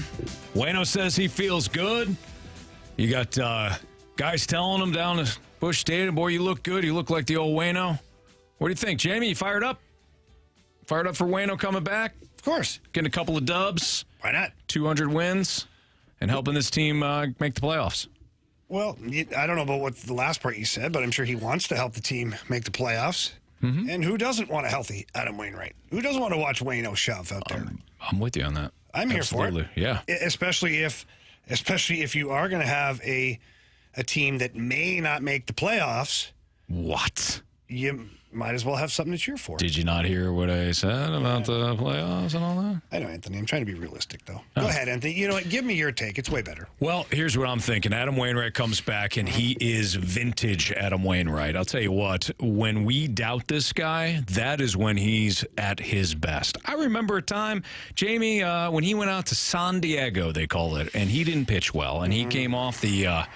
He came off the field. He started talking to the assembled media, and he started to say things like, "You know what? I just got to shut this thing down." And we thought then it was over for him. But what does he do? He bounces back, leads you through the pandemic. Outstanding in 2020, outstanding in 21, outstanding in 22 for the first half. Things started to go off the rails a little bit. Okay, a little bit. But he was dealing with injuries. He had the comebacker to the old knee. The knee. That affects the spine. The spine impacts the neck. The neck expands the head injuries, and then you can't feel your arm. And look, I don't know what Waino's going to come back as, but I just hope he wins 200 his 200 games there, and then winds up getting the send off that he deserves. So all that. I don't know. So all of that to end up right back where I was. Yeah. Okay. All right. Yeah, of course I want Waino to do well. I want the guy to go off into the sunset on a high note.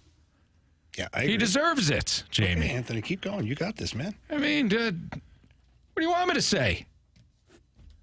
He's been bad since August of last year? Because I won't. Why are you focusing on that? What do you want me to say? He's had some weird injuries? Like what? Like burning himself, flipping sausages? Sausage fingers, they call that. I mean, come on. I'm not going to do that. I'm not going to sit here and say that I have my doubts. No, not one What else bit. are you not going to sit here and say, Anthony? That, he's throwing BP or something? Oh, boy. I'm glad you're not going to say that. Yeah. It's Wainwright. He deserves better from all of us. Mm-hmm. So, like I said, he's going to come back and shove. Well, at least he sounds like he's positive about it, right? Yeah. What's he at, 198? Yes, wins. Yeah. 200, right? Oh, yeah. He will. In all seriousness, he'll get to his 200 wins. I hope so. Yeah. This offense, they'll score 10 for him one time. Might need 11. But, no, with Waino coming back here, it is a positive thing. Because of the bullpen, it's been fractured. I'm with you, Jamie. You don't know what you're going to get out of the pen sometimes. You're absolutely right, Anthony. I'm glad you brought that up. Ooh. But we do have things that we want to cheer for. If the Cardinals cannot make that playoff push, if they can't. Shut your mouth. Well, you can shut your mouth too, Anthony. Fair. There are a lot of people, including us, that look. I'm not focused here saying that it's playoffs or bust for this team, but I am focused on Waino getting to 200 wins. Mm-hmm. Waino's been an unbelievable Cardinal for his entire career. He's been great on the field, off the field. His wish is to get to 200. He's talked about it a lot. Yes. And I think the fan base here really wants to celebrate that with Waino. No doubt. So I hope he comes back. I hope he's rejuvenated. I hope he's fresh. I hope he can get out there and get those 2 wins and make a difference. And at least, if nothing else, when the season's over, Waino can walk off the field, having been a player, not injured, having been a player, and hold his head up high. No doubt. Marsh, where are you at on this, huh? You've been awfully quiet on this whole topic. Well, I mean, we have to see it. You know, he's talked about it multiple times on the opening drive. If he's feeling better, I'll take his word for it. But we have to ultimately see it. If this team is going to make a second half comeback, if they're playing good baseball like we've seen in the past few days, if that continues by the time he's back, I don't know where he fits in with this rotation, because at this point you get to a spot where you feel good in the standings. We're all playing hypotheticals here. They obviously have to do that, but let's just say for the sake of the conversation, they do. You know, you have to think that in some capacity, the starting rotation has been better. Not going to say it's been, you know, shored up by any means, but maybe the bullpen has been shored up a bit. They get some fresh arms in there. By the time he comes back, you know, can he have a legitimate role in the starting rotation if you need to win almost every single game? And if he pitches like the way he did in the first half, I don't know how you can. What do you think the Cardinals are going to do, though? And that you just threw out a very interesting scenario. Adam Wainwright's still struggling, and the Cardinals are like kind of somewhat. They have to win. This is like They're also going to get rid of 2 guys too. They're also going to get rid of Montgomery. They're going to get rid of Flaherty. They're going to have spots. 3 30-year-old journeymen. Yeah. Do you don't think they'd rather put Adam Wainwright? They can move Matz back to the pen. They're going to give Wayne, if Waino's healthy, they're going to give him as many starts as possible to get to 200. Absolutely. I just don't know why you don't want him to pitch. Don't go there. I just wonder myself, Marsh, Are you serious? Where you've been. You know, what's your headspace like right now with this? That's kind of crap interesting that you're spewing. I mean, isn't that the guy that don't you have a Waino jersey? I actually don't. You got a jersey? Oh. No, I don't have that either. Maybe you got rid of it's all coming to me now. Yeah. You know, I have a Got Milk poster of Adam Wainwright when I was a young boy. Like? That's interesting. What does it look like? Well, it's just a picture of Adam Wainwright. Is he pouring milk all over himself? No, Anthony. It just says Got Milk. What does he have? It like? Does he have the mustache? Is all over his mouth, like the mustache? Mustache. And you put that on your wall, did you? No. Where is it then? Yeah. Well, I don't know. It's probably in some tub. Is it on the ceiling? No. When you're laying down, it's right there. No. So what posters did you have on How the do you wall? even know you have the poster if you don't have it hung up anymore? I had the poster. Where did you have it hung up? Or I don't think I ever had it hung up. It was just I had the poster. That's weird.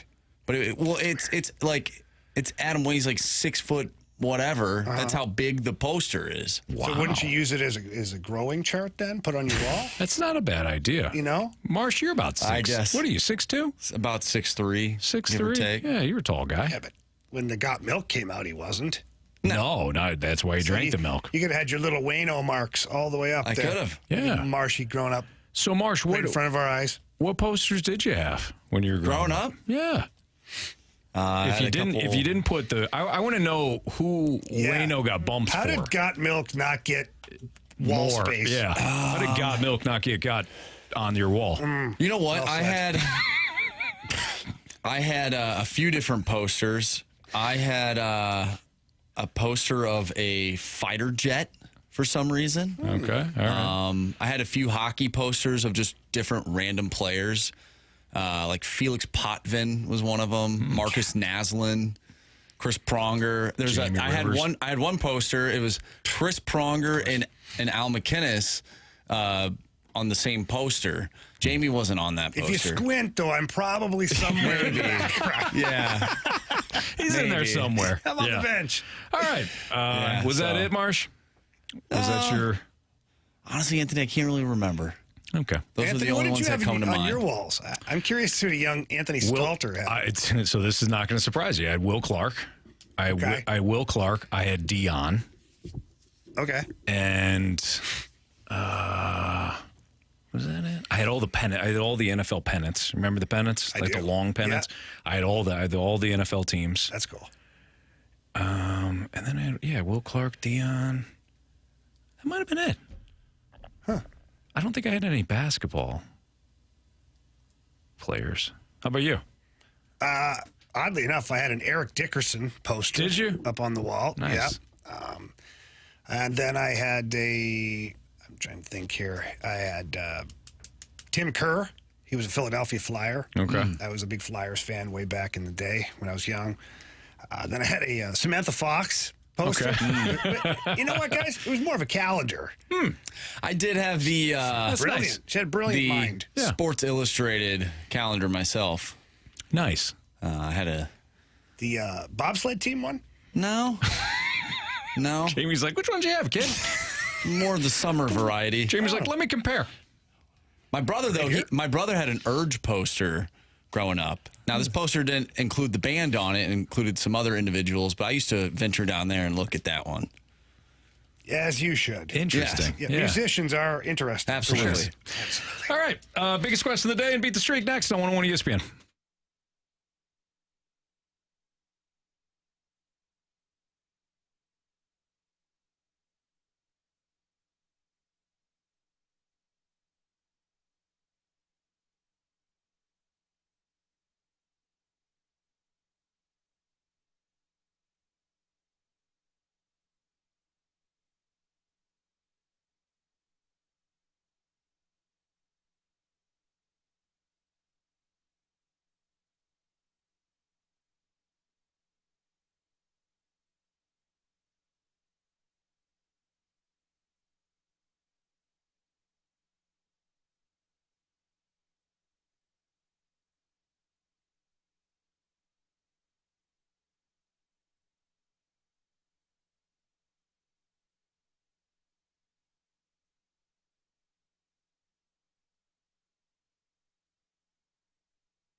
Jamie, when it comes to our guy Stewie, there's nothing that he can't do from a standpoint of saving you money. Whether you're purchasing a home, let him talk to you about the bagel loan, which if you qualify, man, you're talking about no lender fees, no closing cost, and a lot of times he can get you closed in less than 2 weeks. That's how good Stewie is. But refinancing, just calling him about questions about maybe the direction of your current loan and whether or not you should just stand pat based on the market or not. Stewie's got all the answers for you. Yeah, my favorite thing about Stewie is the old school customer service.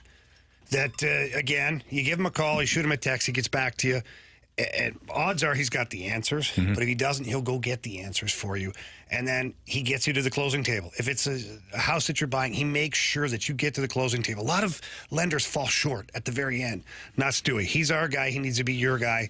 And all you have to do is pick up the phone and call 314-324-4440. Again, that number is 314-324-4440. Or, Jamie, they can Google the bagel loan. NMLS number 226715.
I'm Andrew Marsh. It's time for a Sports Center update.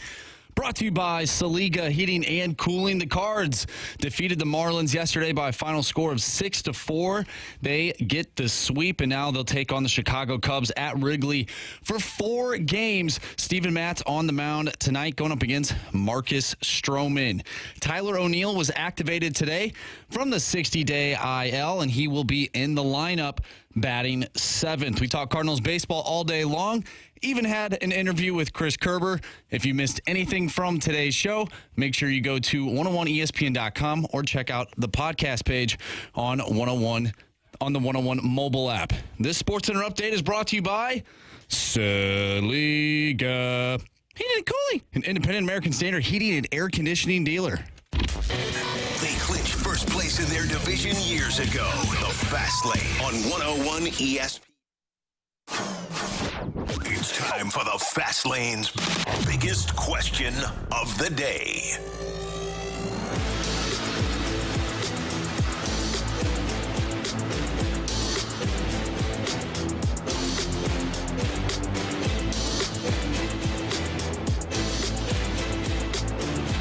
All right, we do need a new Beat the Streak contestant. Unfortunately, our last contestant did lose 2 days ago when we played. So if you want to play Beat the Streak, just text in STREAK to 314-399-9646. Again, if you want to play Beat the Streak, text in STREAK to 314-399-9646. If you haven't played, you have an opportunity to play. But, Marsh, why don't we do the biggest question of the day? And I know you've been chomping at the bit for this. We teased this earlier in the show, and Anthony, what are they doing in Seattle right now? This trade proposal that I saw earlier today, there's 2 different trade proposals from a writer from Fansided talking about the Seattle Mariners. I'm gonna throw this out there. This is, in my opinion, insane. Trade number 1, Logan Gilbert and Emerson Hancock, who is a Double-A right-handed pitcher, starting pitcher. Is that Herbie's brother? Herbie Hancock. You fooled me. It's Herbie Hancock.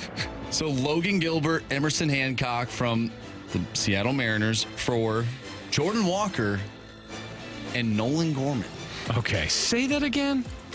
Logan Gilbert and Emerson Hancock, a Double-A right-handed pitcher, for Jordan Walker and Nolan Gorman. No. This was a trade proposal. Steal. Yeah, for them.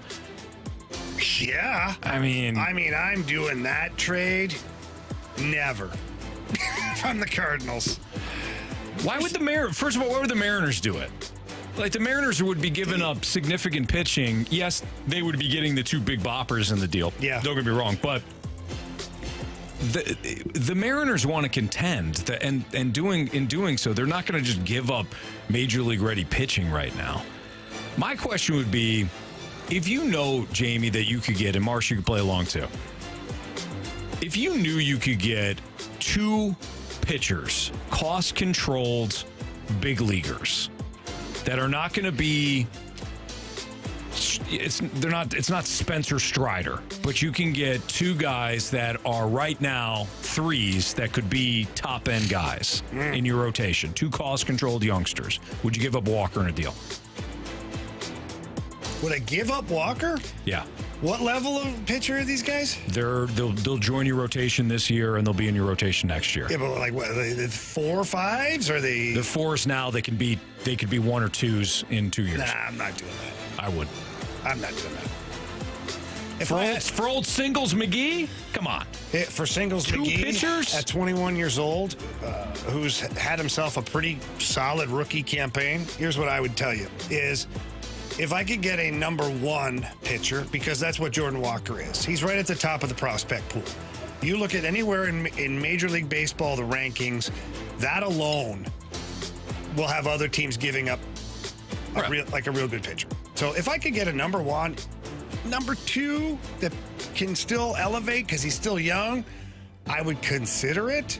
But not for anything less than that. But I'm talking about they're right now. Yeah, no. Adding into your rotation right now. They're a 3. I don't care. I'm going to give you a 3 and a 4 right now. Nope. But they could be aces in 2 years. I'm in. Yeah. Do you want me to read off trade number 2? So a 3 or 4 is going to be an ace a year from now. We're talking about young guys You're eating paint chips that are again. right now. You are. Seriously. When you gave up Sandy Alcantara, did you see him winning a Cy Young? Williams. Yeah, I did. It's not my fault that the Cardinals didn't. This is what I'm talking about, Jamie. Project a little. Yeah, I am projecting, and you're projecting your anger onto me, so stop that. Well, you're not listening. I don't want to listen Again. to that crap. Here's trade number 2. Man alive. George Kirby and Brian Wu, also from the Katie's Mariners. brother? No. They're not related. We don't know that.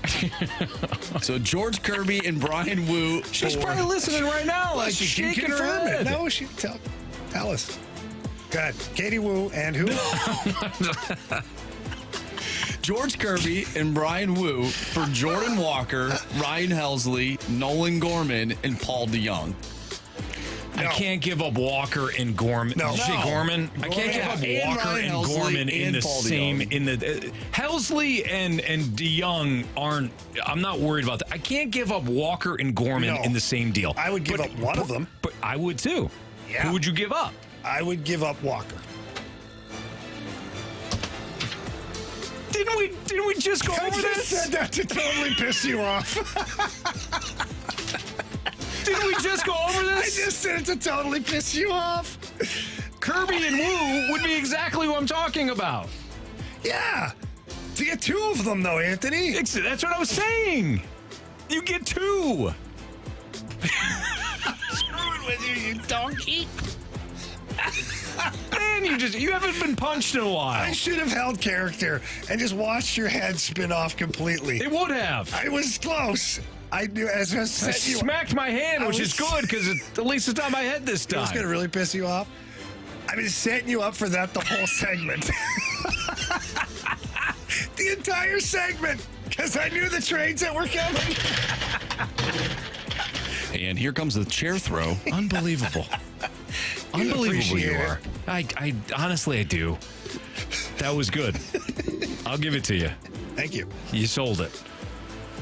All right, let's play Beat the Streak before Jamie angers me more. Unbelievable. Oh, so much fun. All of my successes depend on me. You're ready to hit. You're a trip. Just keep on coming.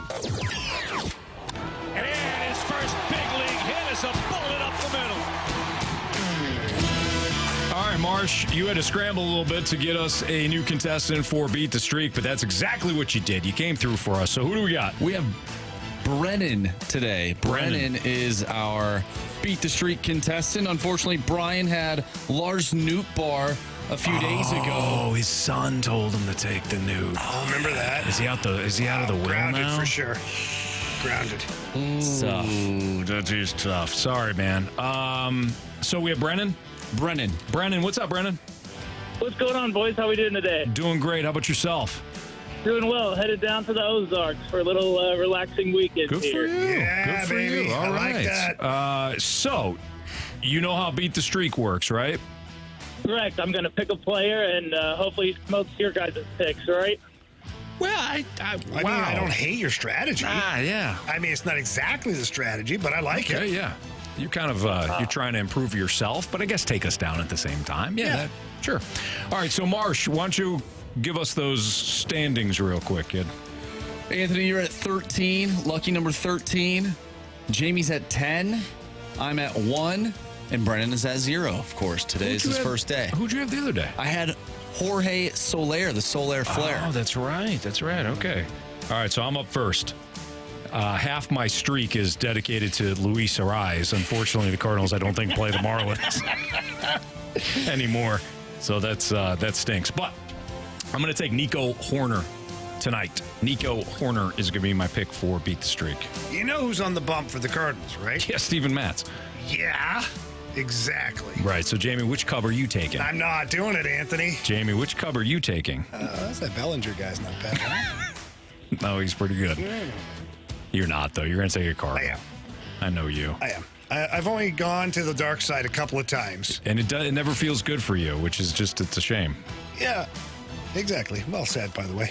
I'm going with Paul Goldschmidt.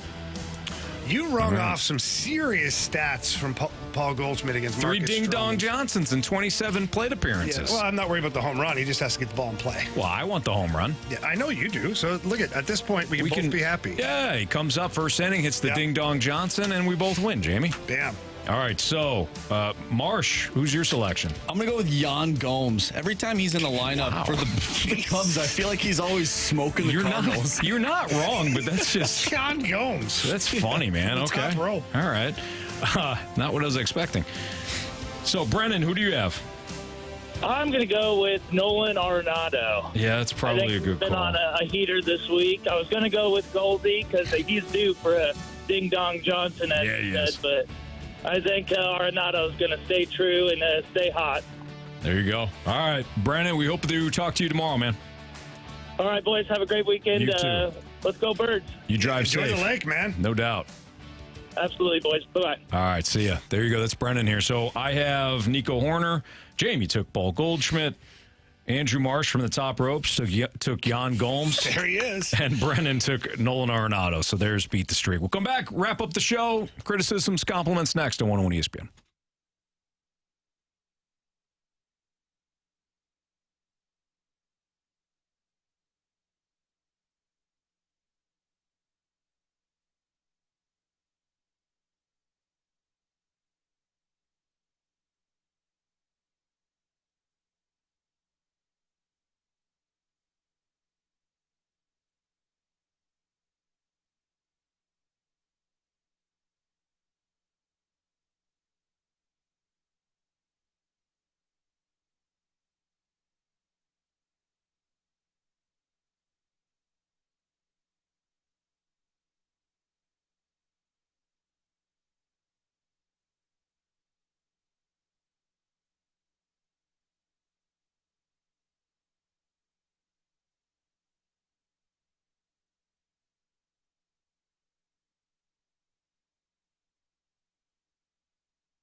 miss anything from today's show, you can always download the podcast, available at 101ESPN.com or your 101 ESPN mobile app. It's all brought to you by Dobbs Tire and Auto Centers.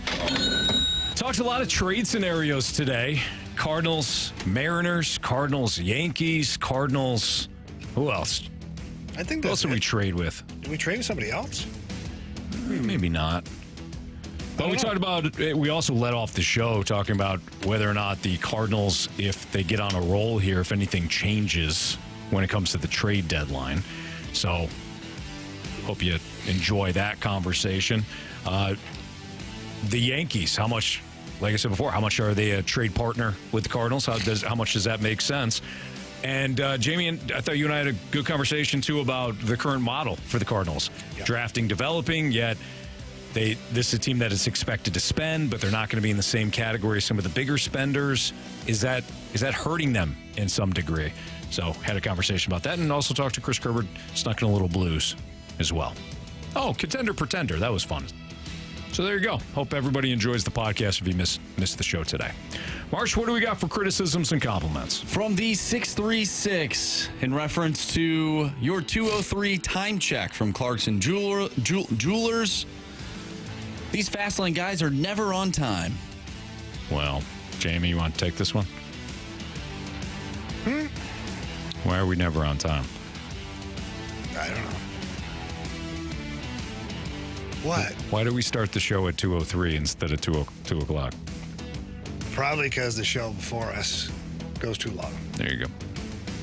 And it probably not even them. It probably starts back with the balloon party. Probably. I feel like sometimes Timmy Mack and Piddles, they get into a segment at about 10:58. They do. All right, last segment of the show, 10:58. Yeah, it was like We're one taking time, it up to 11. It was like 10:57, and they were talking about like Piddles hot takes or something. I was like, all right. Wow, what? Yeah, good call on that. So sorry, not necessarily on us though. From the 636, where's the 6-1 hate when you need them? What was that in reference to? I guess you could apply it to the whole show. What? I think Anthony was carrying the water for no, it was his jock strap. Oh, it was his jock strap, yeah. I'm sorry. Did you feel that way? Mm-hmm. From the 636, in reference to Greg Amsinger, the enemy of the fast lane, Greg Amsinger. That was what the texter texted in. How you feel about that? No, he's not the enemy. Yeah. One time he stole your material. Well, he did. I didn't mind that he stole it. Just, give a little credit. Yeah, that was. But I guess that's not Greg's game. Doesn't want to give me a little, just a little bit of, hey, I got this from our guys in the fast lane, St. Louis, my hometown. Nah, that's okay, Greg. You keep doing your thing with MLB Network, you big shot.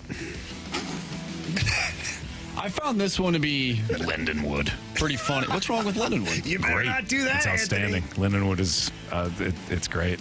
I wanted to hurt him, not Lindenwood. I apologize. Marcy just pounced on you. I didn't want to hurt you, Lindenwood, or any Lindenwood grad. I wanted to hurt Greg. And I realized my mistake. Well, you hurt other people, Anthony. Yeah, I'm sorry. Sometimes that's what happens. I am. You don't watch your words. Mm-hmm. You don't always know who it hurts, Anthony. I'm sorry. I am. Oh, boy. Oh, I'm not even going to do the whole thing. I'm not. No, I'm yeah, sorry. you are. Wow. I shut his mic. Greg, message sent. What else we got? Unbelievable. Yeah. I'm not. I found this one to be funny. From the 573, might not hurt Mo to go follow Army around as kind of an internship to get a handle on how to really turn things around. Internship. Oh, boy. That is the ultimate smack in the face there. I mean, he's had a good career. I'm going to say this again. Regardless of what you think of what John Mozeliak has done before, good, bad, or indifferent, this is the time now.